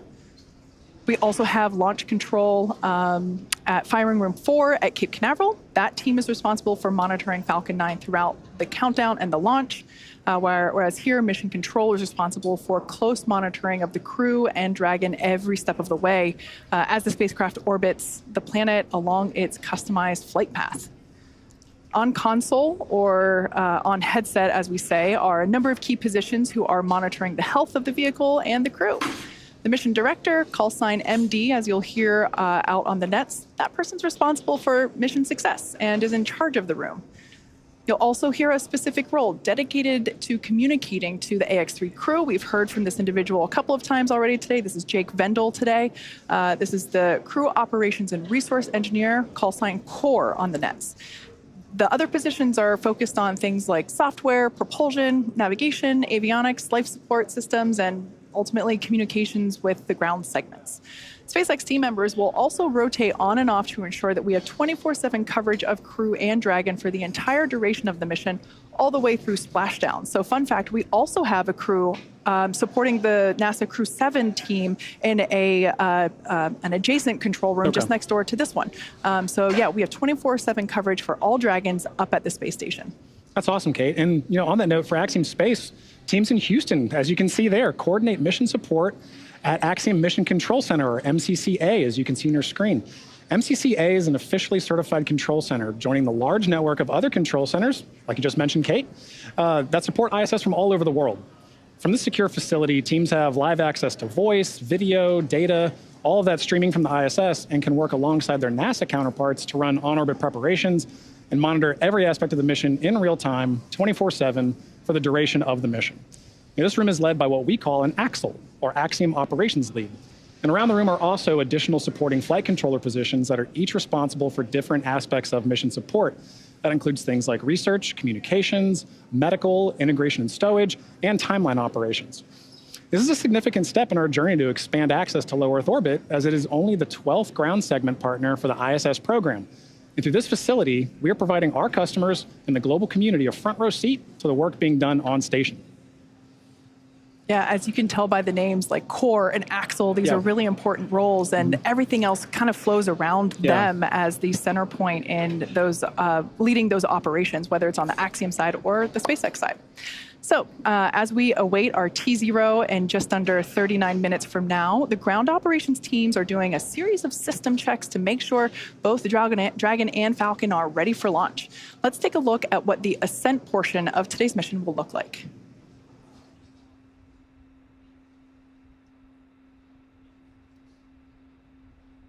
Once we hit T-0, we'll watch Falcon 9 and Dragon lift off from historic Launch Pad 39A, which you have a great view of right now, and begin to make their ascent. At about 43 seconds into flight, Falcon 9's engines will throttle down to help us pass through the period of maximum dynamic pressure on the rocket, or what we typically refer to as max Q. It's worth noting that once we hit max Q, the vehicle will be going supersonic, or faster than the speed of sound. Once we are through the period of maximum dynamic pressure, we can throttle up our Merlin engines again. From there, at about 2.5 minutes into flight, we have a series of 3 events that happen in rapid succession. First is MECO, or main engine cutoff. This is where all 9 Merlin engines shut off in preparation for stage separation. Stage separation is where the first stage detaches from the second stage, with the first stage making its way back to Earth for landing as the second stage continues on its journey with the third event. That's second engine start 1, or SES1, where the Merlin vacuum engine on board stage Expect 2. loud venting from the vehicle in 30 seconds. Where the engine on stage 2 lights up and propels the second stage, along with our AX3 crew and Dragon, into orbit. As stage 2 heads towards its targeted drop-off orbit, stage 1 will execute 3 burns in order to make its way back to Earth. The first is the boost back burn, where 3 of the Merlin 1D engines will reignite and shut down. This heads the first stage back to Cape Canaveral. The second burn, or the entry burn, helps slow the stage down in preparation. Falcon 9 tanks are venting for the start of propellant load. Second burn, or entry burn, helps to slow the stage down in preparation for that entry back into the Earth's atmosphere. And about 90 seconds after Dragon gets into orbit, Falcon 9 will land back on Earth. The landing burn will bring the vehicle speed down rapidly in order to land back on land near the launch site about 8 minutes into the mission. And while that first stage is heading back to Earth, the second stage will cut off its Merlin engine that was ignited right after stage separation. Once this happens, we'll wait for confirmation of a good orbital insertion. Then, Dragon will begin preparations to separate from the second stage. About 3 minutes after the second stage reaches orbit, we should have a great view of Dragon with its 4-person crew drifting away from stage 2. Once Dragon is a short distance away, it will begin checking out its Draco maneuvering thrusters to make sure Dragon continues to increase separation distance from the second stage. The nose cone deploy sequence will initiate just before T plus 12 minutes and then finish around T plus 15 minutes. This will expose Dragon's docking mechanism in advance of its arrival at the International Space Station. For us, these Dragon missions are important for safely flying astronauts so they can conduct scientific research and other activities in space, but also because they are laying the foundation for the future where more people from more countries all around the world will have an opportunity to travel to space, whether it's low Earth orbit, the moon, Mars, or beyond. In the history of human spaceflight, less than 700 people have ever been to orbit. At SpaceX, we want to help create a future where not just hundreds of people, but thousands and ultimately millions of people can travel off Earth to live and work in space and on other planets. Last year, we flew 6 Dragon missions. This year, we could launch up to 8 missions, including 5 or 6 human spaceflight missions, and that's only going... Propellant load has started. All right, right now we just heard the call at Falcon 9 has begun loading its propellants, liquid oxygen, and RP-1 rocket-grade kerosene, so good news there.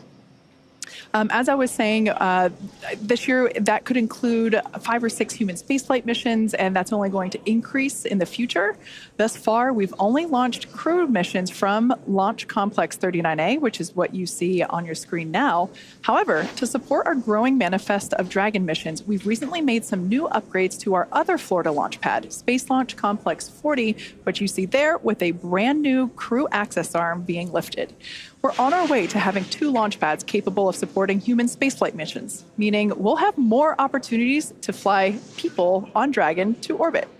If you're interested in helping us advance the future of human spaceflight and potentially fly on a future Dragon mission, check out spacex.com/human spaceflight to learn more.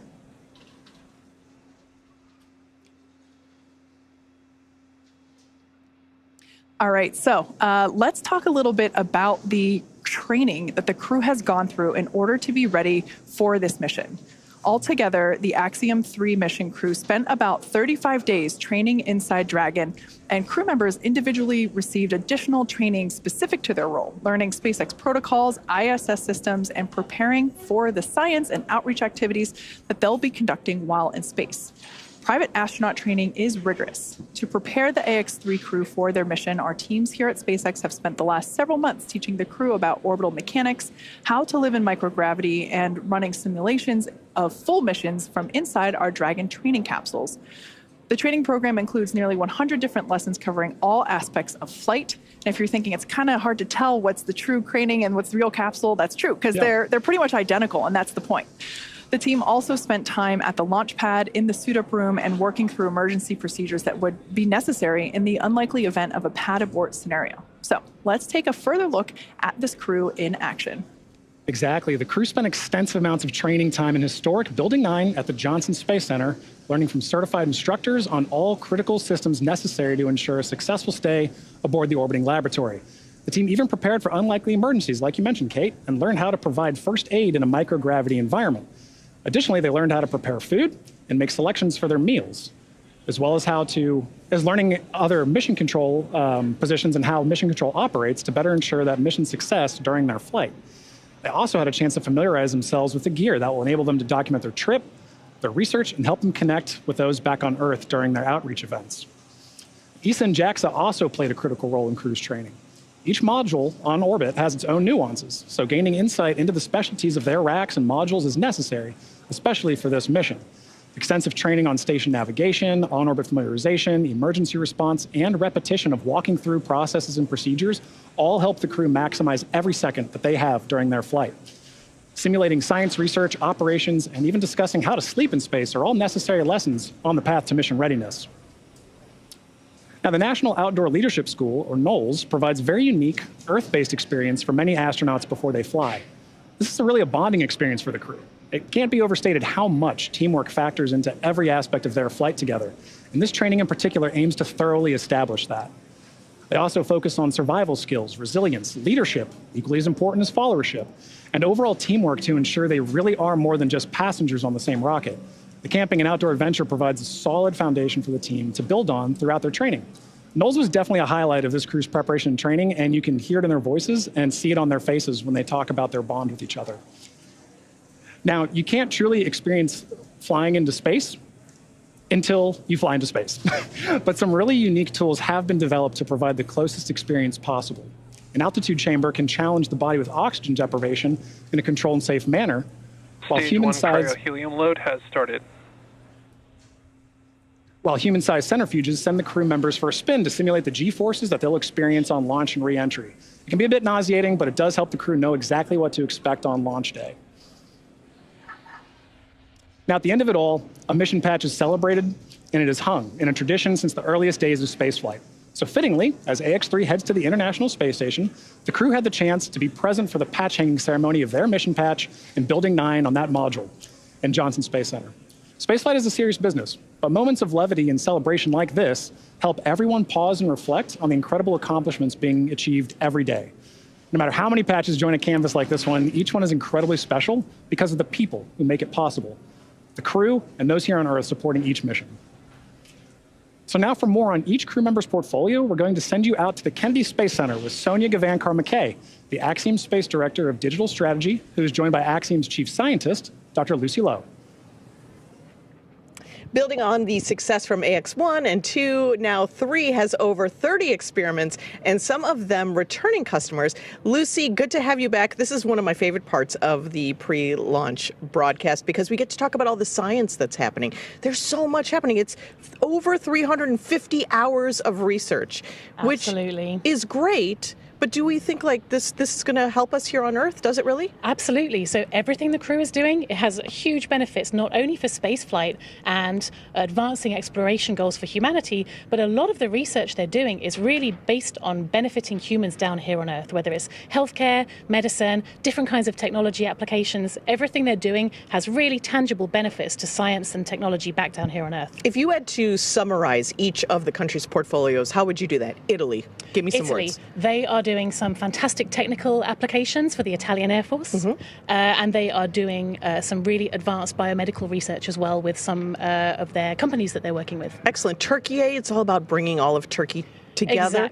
Exactly. Turkey has a truly national portfolio. They have everyone across the country getting involved, from researchers at universities all the way down to school children. ESA and Sweden, what's their portfolio looking like? ESA has a very strong focus on research for advancing technology for exploration. So they have lots and lots of really cool technology demonstrations that are going to help human exploration in space in future. And tech demos as well. Do you as chief scientist, is that tech demos a different thing, or is it then research, or all part of the same wonderful pot? They're very much part of the same pot. So all the technology demonstrations that take place are built on a lot of research, and they often feed into future research that will take place to keep crew safe or to benefit human health here on Earth. Okay, so let's dig in a little bit deeper, starting with Italy. They have the ISOC services for the ISS. Tell me a little bit more. Yes, so this is a project from the Italian Air Force, which is the Italian Space Operations Center, where they've developed some software that's actually going to be analyzing debris in space. Which is a huge problem. It's a huge problem. We need to know where stuff is going and stuff is flying so that we can make sure that the space station is out of the way of those kinds of impacts.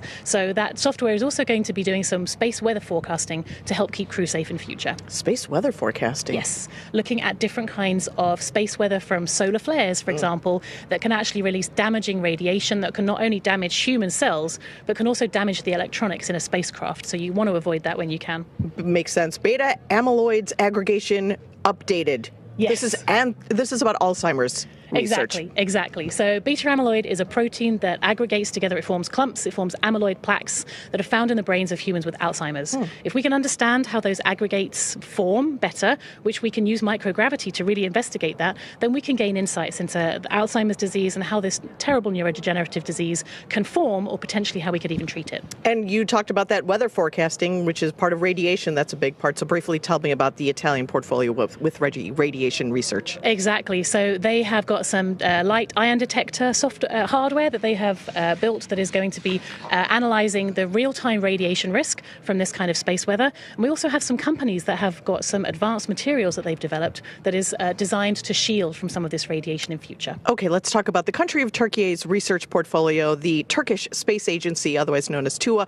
They have 70 types of diseases that they're going to be researching with AI technology? Yes, so they have a really cool project called Vocal Cord, which has developed, it's an easy-to-use telemedicine application where the crew actually cough or speak or make vocal noises into an iPad for recordings, and the AI software is then actually able to analyze that and can be used to detect or diagnose infectious diseases, potentially even cardiovascular diseases in future. Wow. Very cool. Partnerships are a big deal with Axiom Space. All of these countries are partners with us, and Turkey is working with JAXA on one of their research projects. Tell me about that one. Exactly. So they're working on a very cool project using the JAXA's electromagnetic levitating facility, where they are melting and then re-solidifying some metal alloys in a way that the metal alloy floats in space. Wow. So which helps us understand more about the molecular structure of these alloys and helps us understand more about materials research that we can then take that knowledge and apply that to industry back down here on Earth. And ESA in Sweden, looking way into the future, their research is focused on humans in long-term space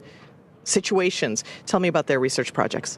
Exactly. So one of their projects is called Orbital Architecture, which is a really fun one. They're investigating what the effect of the very busy and crowded environment of the International Space Station is, not only on crew cognitive function, but also on the crew's stress responses and also their neural responses. So yes, as you can see, that the ISS is very, very busy up We there. were talking about that. It seems very crowded. It's very crowded. So this investigation is going to be understanding in different parts of the space station. For example, if you look out the window, if your stress response goes down, do you then perform better in space? And how can we then apply those technologies not only for future spaceflight, but also for engineering and building design back down here on Earth? There's also a great one on Simon. Now, my question is, Simon, is it more like HAL or TARS? So it's a bit more like TARS because I'm a big fan of The Martian. But so Simon is the crew interactive mobile companion. Here he is flying through space.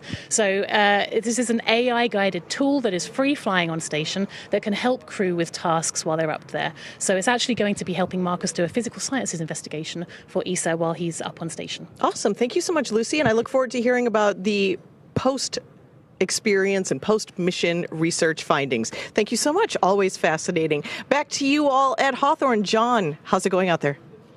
It's going great, Sonia. Thank you very much for that. You know, hearing all that different research really kind of cements how important and unique each mission is, right? Each mission has its own suite of research. It has its own crew that makes up that mission. And mission patches really are a way of showing that symbolism and showing how unique that is, right? So they end up everywhere. There's one in that Dragon capsule. There's a few in that Dragon capsule now, I think, right? Oh, yeah. But they end up in white rooms. They end up on orbit. They end up on laptops and notebooks. It's a very big deal for crew to be central in helping design this patch because it's such a lasting mark of their dedication and hard work. And the AX-3 crew has put their mark on spaceflight history with the AX-3 mission patch. All 4 astronauts are highlighted by their names, a star, and unique graphics for each nation that they represent. With the commander, Michael Lopez Alegria, holding dual citizenship, 5 national flags mark the top edge. The destination, the International Space Station, is the anchoring element in the middle. And interesting to note, the ISS resembles pilot's wings. So it should be no surprise, given that all 4 members are indeed pilots. Along the bottom of the patch, we see the mission's motto, the phrase plus ultra, in Latin meaning further, beyond. So together, all of this builds on the mission's theme of exploration and its slogan, exploring further without borders. Yeah, like you said, they do end up everywhere. My personal favorite place is there inside the capsule. There's 2 patches in there, one from the Crew 4 mission and one, of course, from the AX-2 mission, which also took this capsule to space. So I think it's safe to say that we're going to be flying so much that we are going to potentially run out of space for patches. You put them on the back of the seats, maybe? Yeah. Now, the SpaceX teams have teams all across, or SpaceX has teams all across the country supporting our missions in key roles, and they're in key locations such as our mission director, our core or crew operations and resource engineer, which you see there on your screen now. And these people are very important. We keep talking about the countdown, and this launch countdown is the framework that syncs all of these teams up together. It's incredibly important. Yeah, you're absolutely right. We've heard a lot of that today, right? As we're talking, we're hearing these loops or nets, right, of all these flight controllers talking. That's because communication is key. The entire mission, from launch, on orbit, all the way back down to splashdown, is a tightly choreographed dance between all of those parties, and that's where communication comes in. For sure. It's precise communication specifically is paramount throughout the mission in order to be successful, not just for today and on the way to the station, but continually for the next 2 weeks, all the way through splashdown. Like I mentioned before, we have another team supporting the capsule that's on station for Crew 7. So yeah, it's all the way through until the mission is complete. Exactly, and highlighting that communication, you see those 2 teams just on your screen there. Those are 2 of the many that work together. So to help facilitate that comm, Axiom Space is connected with that entire network of participants through MCCA in Houston, our mission control center at Axiom headquarters. That's what you see on the right there. And from SpaceX, NASA, and other international space agencies and researchers, we can talk together. So there are teams monitoring and participating in this mission around the world, including mission controllers in Japan and across Europe. When you all add it up, it really is a truly international endeavor. Yeah. Now, speaking of international, let's check back in with International Space Station Mission Control Center at NASA's Johnson Space Center. Courtney, how are things looking over there? Hey, Kate. The space station team here in Houston is focused on the critical systems on the station, all continuing to function as expected ahead of launch. The teams have verified the command path from the ground up through our constellation of communication satellites to the station, and everything is looking good, and the station will be ready to receive Dragon Saturday morning. Now, once the AX-3 crew arrives at the station, there will officially be 7 nations aboard the station. They will be greeted by the Expedition 70 crew, NASA astronauts Andy Mogensen, Jasmine McBelly, and Laurel O'Hara, Roscosmos cosmonauts Konstantin Borisov, Oleg Kononenko, and Nikolai Chub, and JAXA astronaut Satoshi Furukawa. And once Dragon is fully docked to the station, the team here in Houston will assist the Axiom Space and Space Station astronauts with leak checks as they work to open hatches on both the Dragon side and inside the station's pressurized mating adapter. We expect hatch opening to take place approximately 2 hours after docking. Flight directors Diane Daly and Diana Trujillo are on console now, leading flight controllers for launch, and flight director Judd Freeling will lead teams for docking on Saturday. Mission control in Houston is go for launch. Now with that, let's connect with Sonia at Kennedy Space Center.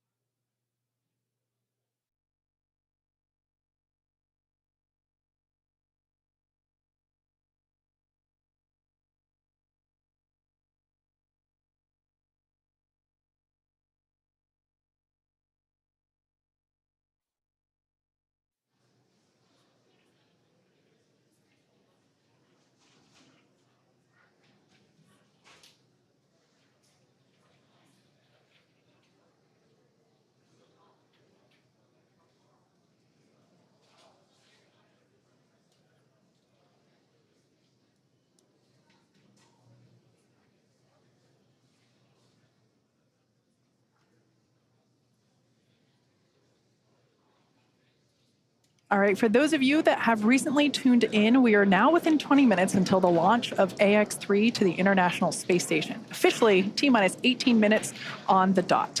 We've had a pretty clean countdown so far today. As I mentioned before, this launch countdown is the framework that syncs everybody together. We have teams in Houston, here at SpaceX headquarters in Hawthorne, California, of course at the Cape itself, Firing Room 4, and everything is proceeding nominally. The reports that we heard earlier during the post-crew ingress briefing was that the weather was great, although we can see here on our screen a little cloudy, but we see some blue skies through there, so love to see that. We also heard that the team was working no major issues. Both Falcon and Dragon remained healthy. At T-minus, I believe it was 35 minutes. Yeah, T-minus 35 minutes, we began prop load or propellant loading. We now see some of these white clouds billowing from the vehicle. This is totally normal during this propellant load phase. We are currently loading our super chilled, also known as densified liquid oxygen onto the vehicle, as well as rocket-grade kerosene, or RP1. We will continue to see these clouds kind of forming, and we'll get even more of them right after those closeout lines complete at T-minus 3 and 2 minutes, when both the first and second stages complete all of its propellant loading. Like I said, everything continues to look great. The crew is currently strapped into their seats. There's a 5-point safety harness. You can think of it like a seatbelt, but it's a little bit more advanced than that. Actually, we see a live view of the crew there waiting so patiently as we are getting... All right, so there we heard that call out that stage 2 LOX load has initiated. That is that super chilled liquid oxygen being loaded onto the Falcon 9 second stage, which of course is the part of the rocket just below that black and white trunk section that we see there on screen. So the crew, at this particular view, the person on the far left is Marcus Want, one of our mission specialists. To his right is pilot Walter Vilade. To his right is Commander Michael Lopez Alegria, or MLA, and on the very far right, mission specialist Alper Izarauche.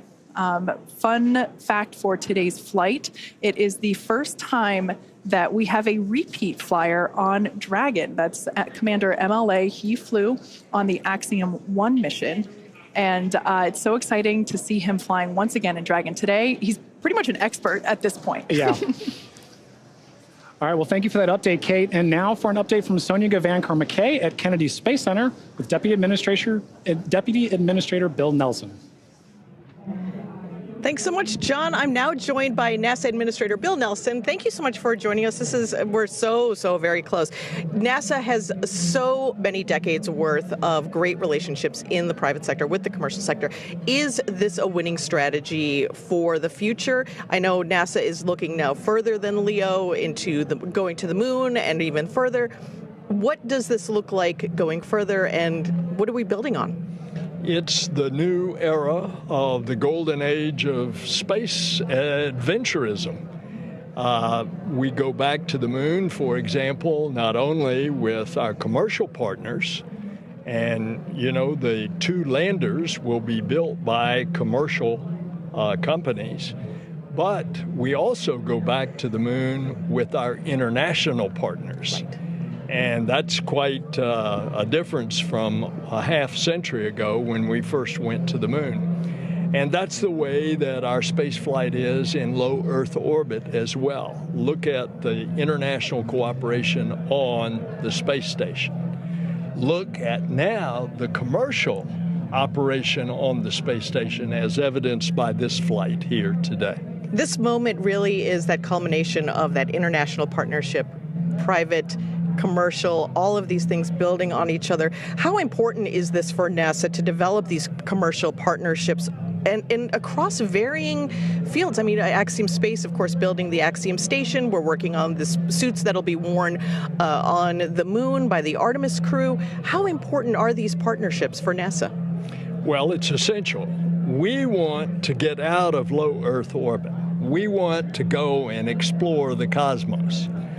And so the more that we can bring commercial business off the face of the Earth up to low Earth orbit, and, for example, replace the International Space Station when it ages out in 2030 with a commercial space station that then we can become a person who rents space to train our astronauts before we send them out to the moon and on to Mars.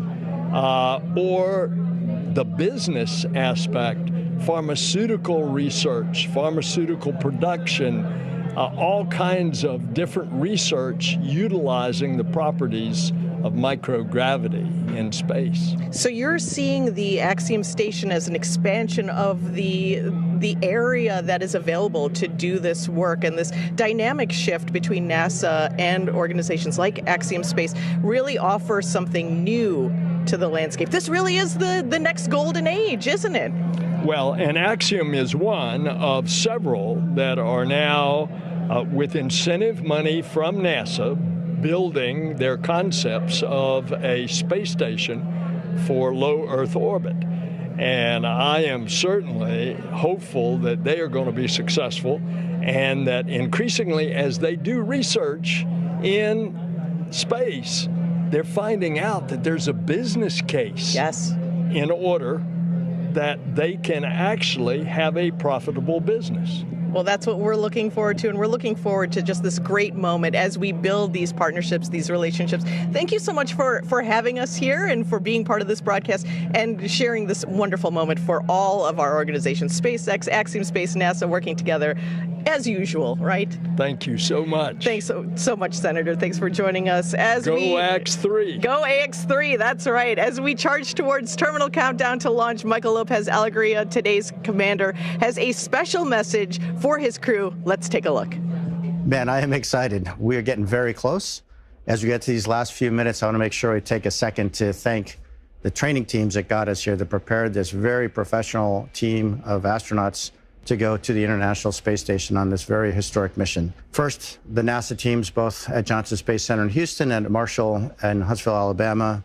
Then to our international partners, ESA at the European Astronaut Center in Cologne, Germany, and Scuba near Tokyo in Japan. And the Axiom team, whose help really was important when it got down to training for all the payloads that we'll be doing, over 30 experiments, as I think you've heard. So we're excited and very thankful to all those guys, but last but not least, to the folks in whose very capable hands we find ourselves right now, that's SpaceX. Thanks to everybody. Without you, we couldn't have been here. Now let's go do it.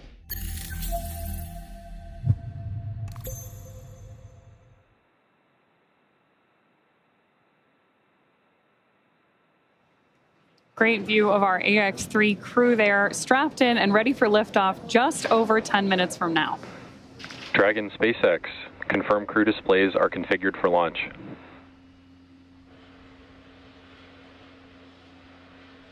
SpaceX Dragon, the displays are so configured, and do you mind if I say a few words here, Jake? MLA, I do not mind at all. You've got the floor.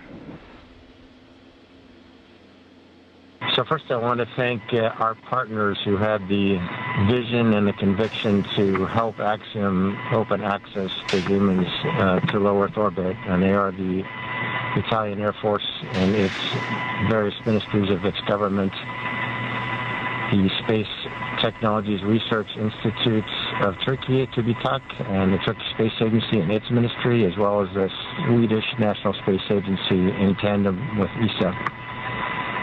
And I also want to thank the team. If you're listening to this through an earpiece sitting in Hangar X and Launch Control or in Hawthorne and Mission Control, you're on the team. And the same is true of people who'll be sitting at those consoles and consoles just like them, and Mission Control in Houston and the Payload Operations and Integration Center in Huntsville. Same is true for all the trainers that helped us get where we are today with the crew ready to launch. And of course, the engineers, technicians, managers, and executives who, over decades, designed, assembled, and are now operating the most complex vehicle in the world that we have the privilege to go visit. Same is true for the visionaries who conceived and developed this amazing rocket that we're sitting on and the beautiful and capable capsule that we're sitting in. And if you're in the Rescue Ops Center, you guys are on the team. And of course, so are our friends and families who have given us their love and support from the very first step of this journey. And last but not least, the team at Axiom Space, the people who have poured their blood, sweat, and tears into this. To the four of us that are lucky enough to man the good ship Freedom at this point, are humbled to be on the team. We're grateful to our teammates, and we are go for launch. Plus Ultra. Copy all, Mike. As we just ticked through T-minus 8 minutes, I'll let you know you've got a whole bunch of people rooting for you here and indeed all over the world. Godspeed, Axiom 3.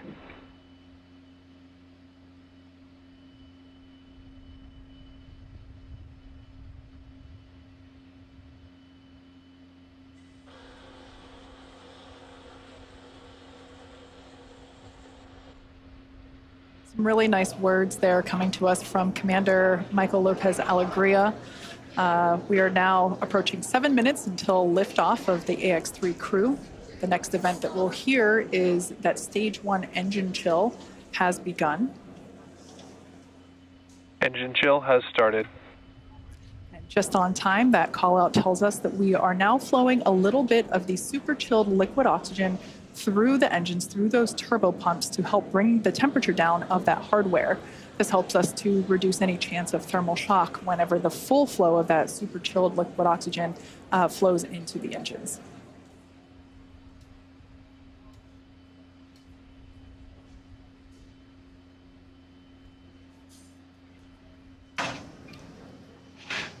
LOX load continues for Falcon 9.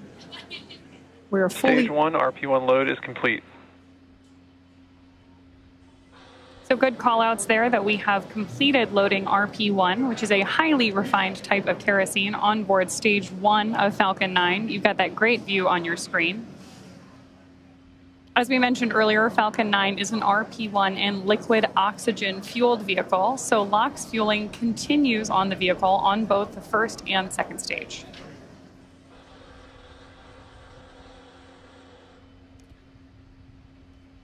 Blue skies there at the launch site. We're launching out of pad 39A at Kennedy Space Center. We are 60% go for those weather conditions, which we're always keeping an eye on around the Florida airspace. Next event that we have coming up is the terminal count for Dragon. This involves a couple of things, but primarily just means that Dragon will be transitioning to internal power. Great view there of the Dragon capsule as well as the Dragon trunk, which is the unpressurized section just below the pressurized section, which of course is where we have the crew sitting. Propellant remains underway. We are completely loaded with all of our RP1, that rocket grade kerosene. We're still underway. Falcon 9 tanks are pressing for strong back retract. Dragon is in configure for terminal count. So like Kate mentioned, we are heading into terminal count and Falcon 9 is ready for that configuration. We also just heard the call out that the Falcon 9 tanks are pressurized for strong back retraction. The strong back is that white structure you see to the right of the vehicle right now. That's used not only to connect the vehicle's umbilicals, but also as a structural support system. The strong back is retracting? Up until it begins to retract, which we just heard the call out for here. That's the mechanism we use both to move the rocket out to the launch side and pull it into its vertical orientation ahead of launch. Now we'll keep an eye on it as it retracts slightly here on your screen. We'll be able to see those clamp arms begin to open. And there they are now. And then that strong back will retract a couple degrees away. It will retract even further upon ignition of the engines to clear the way for Falcon 9's ascent.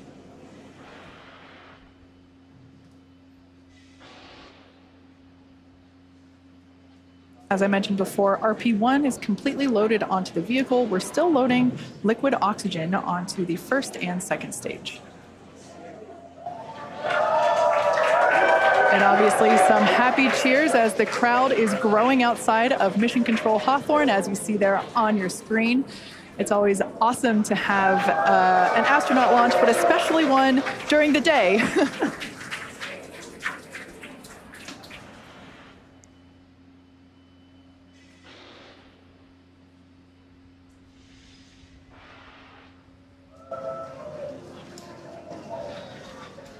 Stage 1 LOX float is complete. With that confirmation, we know that stage 1 is fully loaded.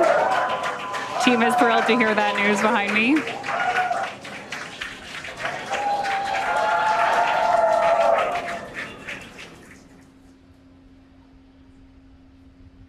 At liftoff, stage 1 combined between that RP1. Dragon is in terminal count and is on internal power. There is confirmation that Dragon is on internal power and headed into the final minutes of our countdown.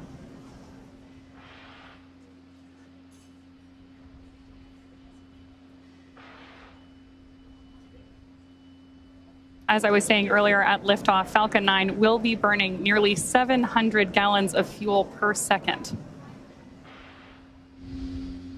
Great views there, too, of our crew inside Dragon, awaiting liftoff just over 2 minutes from now.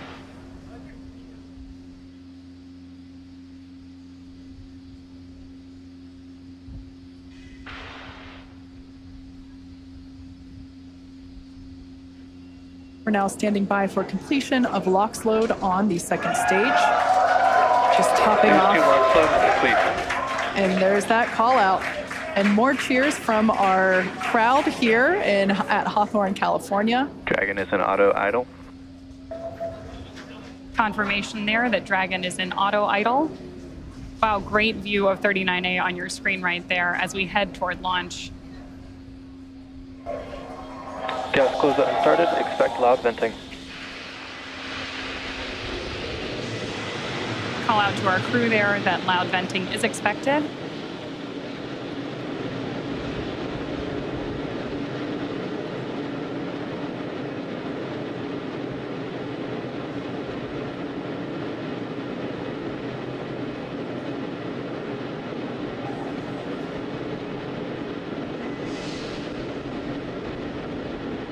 Falcon 9 is in startup. There's that Dragon is in countdown. confirmation that Falcon 9 is in startup and Dragon is in countdown, which means that the vehicles are now controlling the final seconds as we lead up to liftoff. Dragon, SpaceX, go for launch. And there's confirmation from our flight director. Go for launch. We are go for launch. T-minus 30 seconds.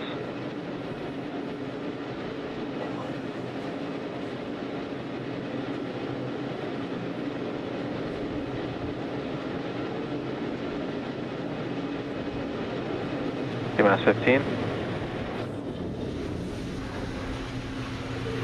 10, 9, 8, 7, 6, 5, 4, 3, 2, 1. Ignition, engine full power, and liftoff. Go Axiom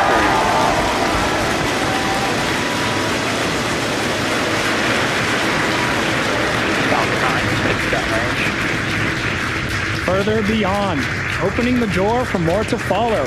Godspeed AX3. Stage 1 propulsion nominal.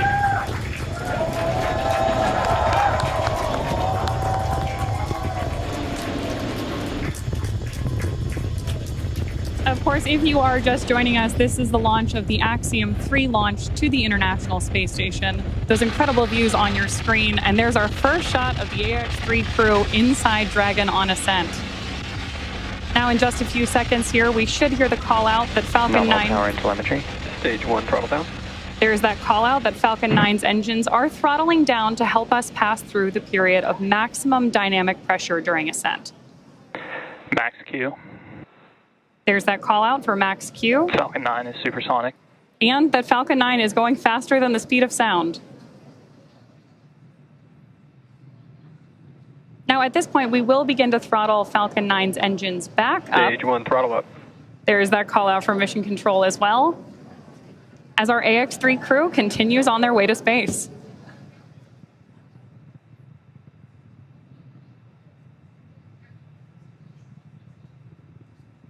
We're now T plus 1 minute and 32 seconds into flight. The next event we have is MVAC chill, similar to what... MVAC chill underway. There's that call telling us that, again, we're flowing a little bit of that super chilled liquid oxygen. Stage 1 Bravo. Copy 1 Bravo. That call there was one of the abort mode callouts that the crew is calling out as they are making their ascent on Falcon 9. Now, we're less than 30 seconds or a few seconds away from 4 events that will happen in rapid succession. Main engine cutoff, or MECO, as it's there on the bottom of your screen, stage separation, ignition of the first stage engine, and the first stage's boost back burn.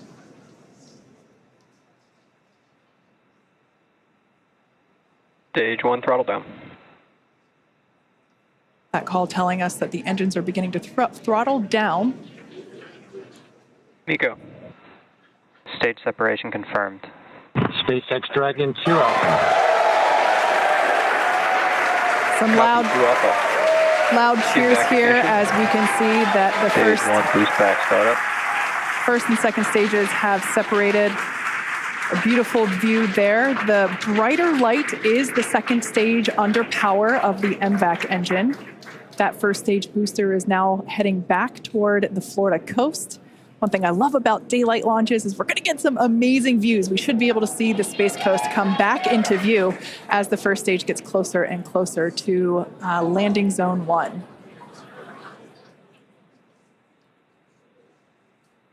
Note that that first stage is actually still coasting to its apogee. So it's about, as you can see there on your screen, 114, 115 kilometers above the Earth's surface. And it's going to keep coasting for a little bit. Beautiful view there on the right-hand side of your screen of that Stage MVAC 1, engine. boost back, shut down. All right, that boost back burn has concluded on the first stage. Everything looks nominal with the second stage trajectory. Everything also looking good. Dragon, SpaceX, trajectory nominal. Everything looking good on the first stage as well as we see those grid fins begin to deploy. SpaceX Dragon, loud and clear. Now, the next 2 major events we're tracking for the first stage, which right now is on the left-hand side of your screen, is going to be the entry burn at about T plus 6.5 minutes, where we'll light 3 of Falcon 9's first stage engines, followed shortly thereafter by the landing burn at T plus 7 minutes and 32 seconds, which will be a single engine burn to bring us back to landing zone 1 at Kennedy Space Center. Great view there of our crew on board. And you can, of course, always keep an eye on their telemetry down in the bottom corner of your screen.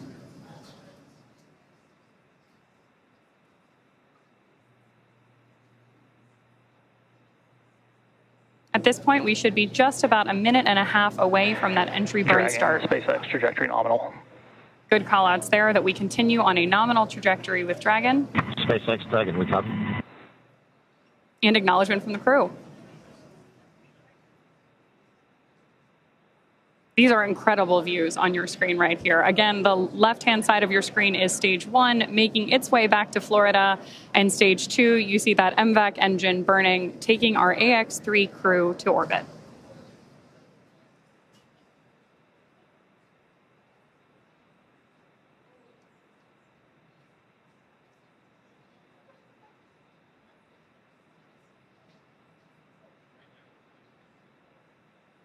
That entry burn we're waiting on here is going to be a relatively quick burn, and what we're doing with our first stage is effectively scrubbing off some of that velocity as we come in for landing.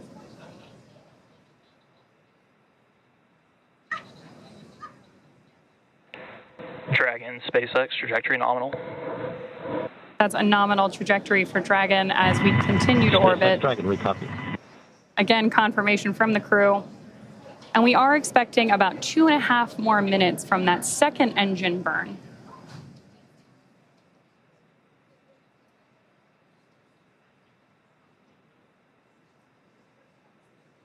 Stage 1, entry burn startup.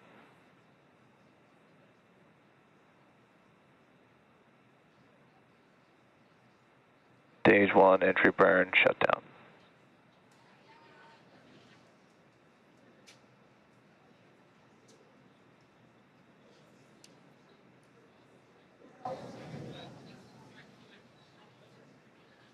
As we heard the call out, that entry burn has concluded.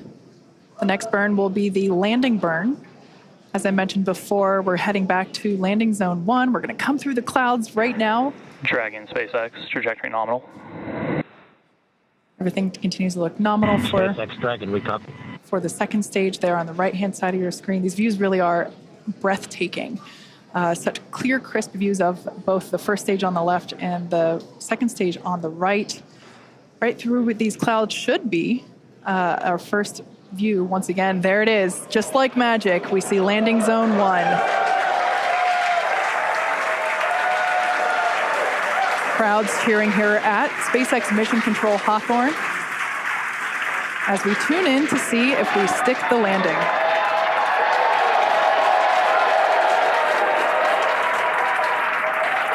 And if you couldn't tell by the loud cheers, we did Stage 2 FTS has saved. We did stick that landing. Falcon 9 has landed once again. But turning our attention back to the crew, as you see there, our next event is second engine cutoff, or SECO, as it's referred to there at the bottom of your screen. Second stage will coast for a few minutes until Dragon is commanded to separate. A lot of just the energy here at SpaceX Mission Control is buzzing. You can hear commentary behind us. Right now, the crew is experiencing about 3 Gs, so pretty much a roller coaster for those thrill seekers out there. Stage 2 is in terminal guidance. And we are about 20 seconds away from that second engine cutoff. MLA will know this this feeling very well, this experience of going from now almost 4 Gs to SpaceX Dragon Shannon. To Copy, Shannon. As another abort mode there being called out. Now standing by for second engine cutoff.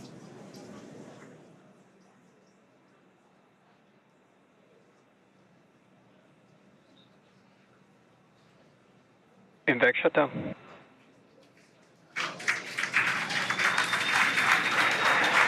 Dragon, SpaceX, you're in a nominal orbit.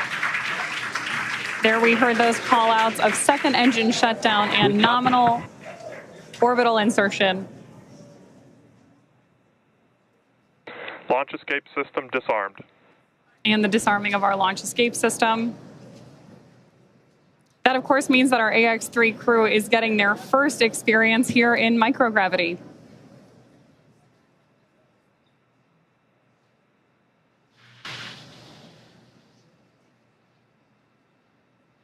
Right now, Dragon is performing a series of onboard checks to ensure that we're ready to begin actuating those Draco maneuvering thrusters on board the vehicle.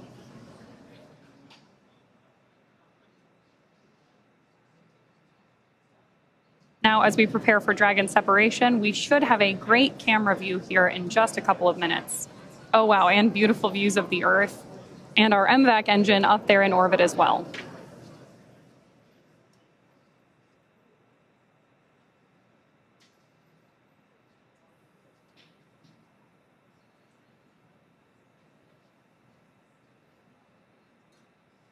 Views there as we await that separation.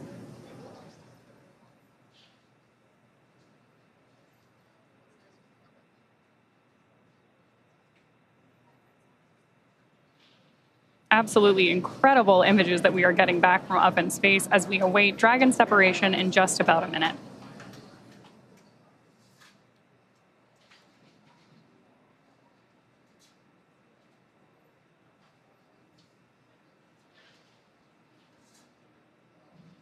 More views there of our AX-3 crew on board Dragon.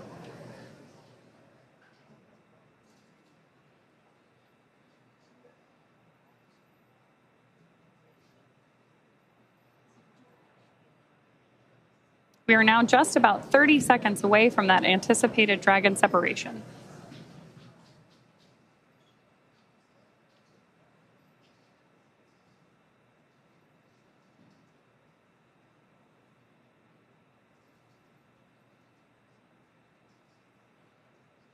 Starting to see the crew there play a little bit with the fact that they are operating in microgravity.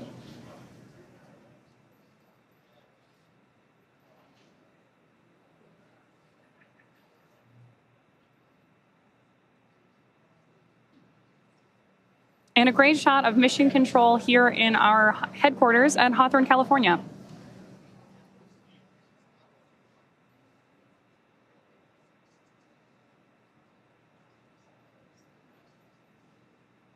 This camera view here is taking a look at Dragon. What we're waiting for is nose cone deployment, among other things, which, as Kate mentioned earlier, there we go. Dragon separation confirmed.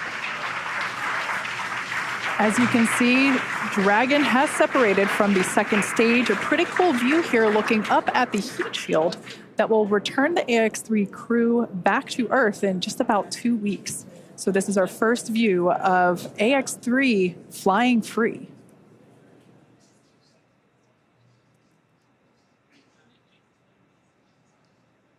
The next physical change that we will see will be the deployment of the nose cone. That will take... Dragon, this is the SpaceX Falcon team.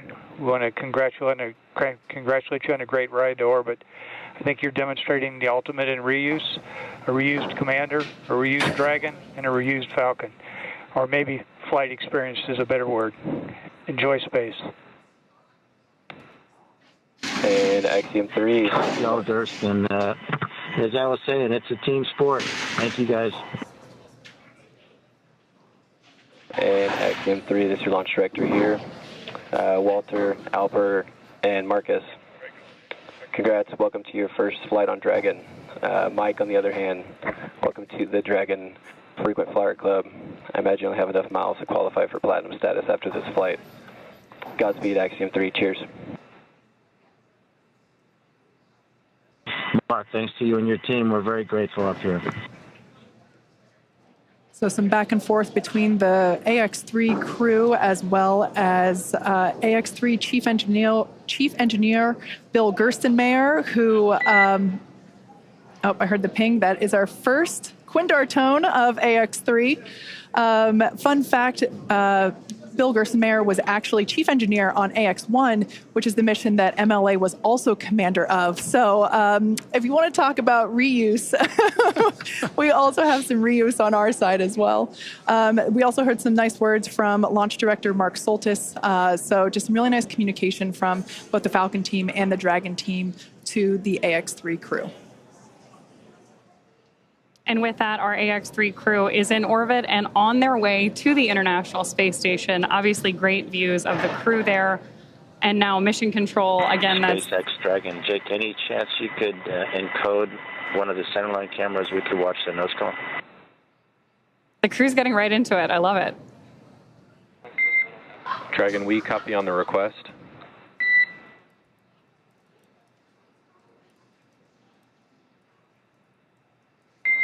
And Dragon, we expect that will automatically happen in the state machine here imminently.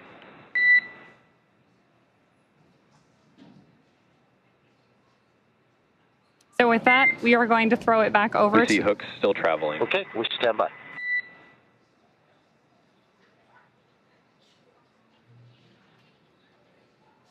Great views there of our crew, again, on their way to the International Space Station. And already getting right down to the business of operating Dragon.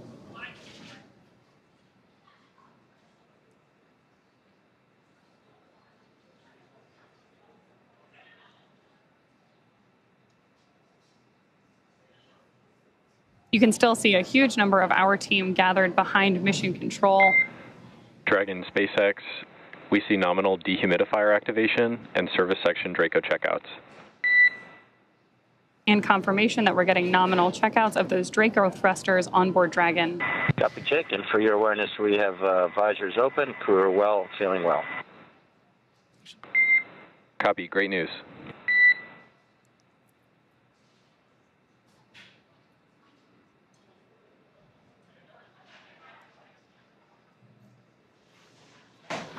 So for those of you that have just recently tuned in, AX-3 is in space. The crew is experiencing their first taste of microgravity. Here is a view of our MVAC engine, which has been shut down. The crew has actually separated away from the second stage, which is where that MVAC engine is located. We are standing by for nose cone deployment. This takes a few minutes to complete as there are 2 sets of hooks that need to be opened independently of each other. By deploying the nose cone, we are able to expose the docking mechanism, which is, of course, what the crew will utilize, what Dragon will utilize to autonomously dock with the International Space Station.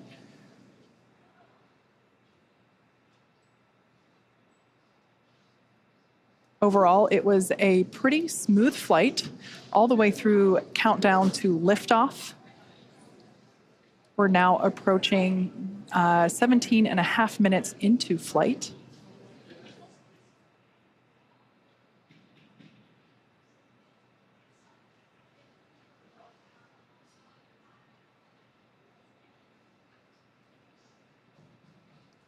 Once again, the next milestone will be to deploy the nose cone. This is basically the last physical change that Dragon will undergo in order to begin its journey. Well, not really begin, it's already on the way, but in order to be ready for its approach to the International Space Station.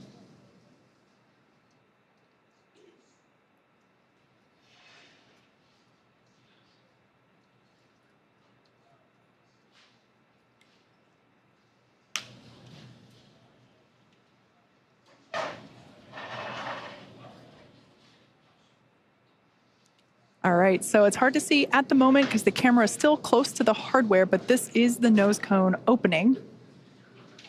Slow and steady wins the race. Of course, when you're in space, every action has an opposite and equal reaction. So for very good reasons, we don't just fling the thing open. It's very slow and steady. Again, this allows us to expose the docking mechanism, the hardware that will be utilized to dock with the International Space Station. That hatch, which is the forward hatch, will then be opened, and that's how the crew will get in and out of Dragon while it is up at the space station for the next 2 weeks. So that side hatch, which is where we saw the crew, or technically they were already in by the time that we started our broadcast, but the crew did ingress Dragon today, just a couple hours ago, through that side hatch. That remains closed. That won't open again until they are safely back on Earth on our recovery ship.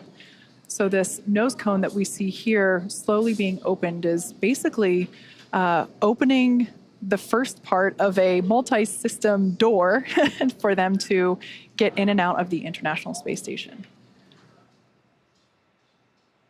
I mentioned before that docking is autonomous. That means that Dragon does the steering itself. Our pilot, Walter Villaday, has the training and the capability to take control if necessary, but nominally speaking, Dragon flies on autopilot. It does the thinking and the calculation itself,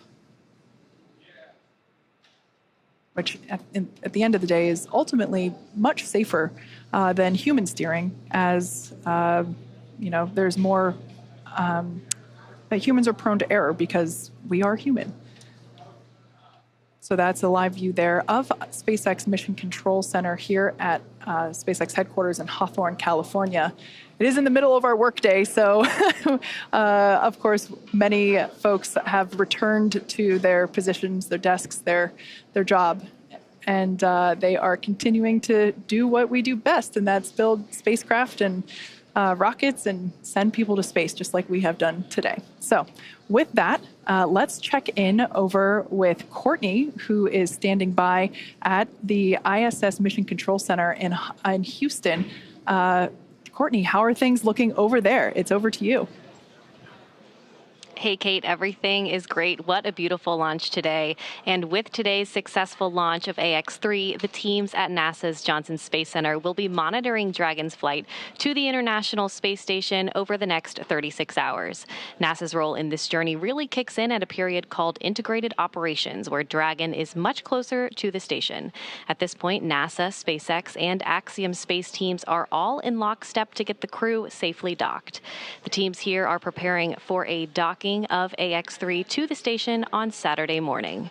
For now, that will be it from us in Mission Control Houston, and we'll be back with you Saturday for docking. And for now, we'll send it back to you, Kate and John.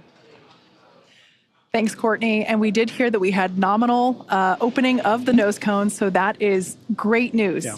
Now, over the next 30 hours, 30 plus hours really, Dragon will execute a series of burns to gradually raise and line up the AX-3 crew for docking with the International Space Station and what we refer to as the activation and rendezvous phase of the mission. In just a few minutes, the crew will change out of their spacesuits and get a little bit more comfortable for flight, and something that would be my favorite part, enjoy their first meal aboard the spacecraft.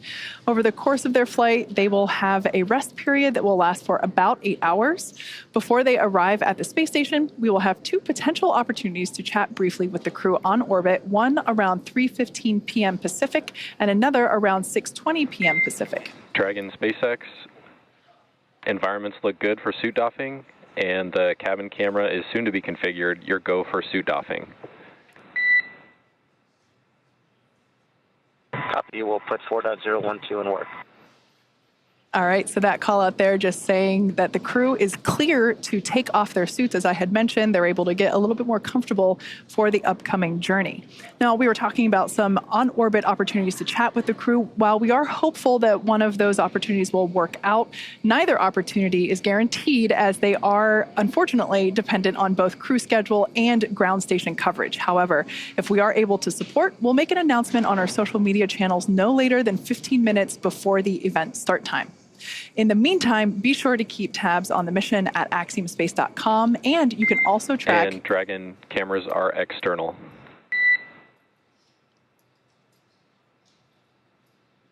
You can also track Dragon's flight on spacex.com/launches.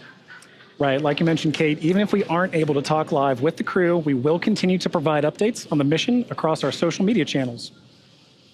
And then, as Dragon and the AX-3 crew approach the International Space Station early on the morning of January 20th, we will pick back up with our live joint coverage of the AX-3 crew's docking to station with NASA. So please keep an eye on Axiom and SpaceX social channels for updates, as there will be plenty of incredible moments to share with you over the course of their mission.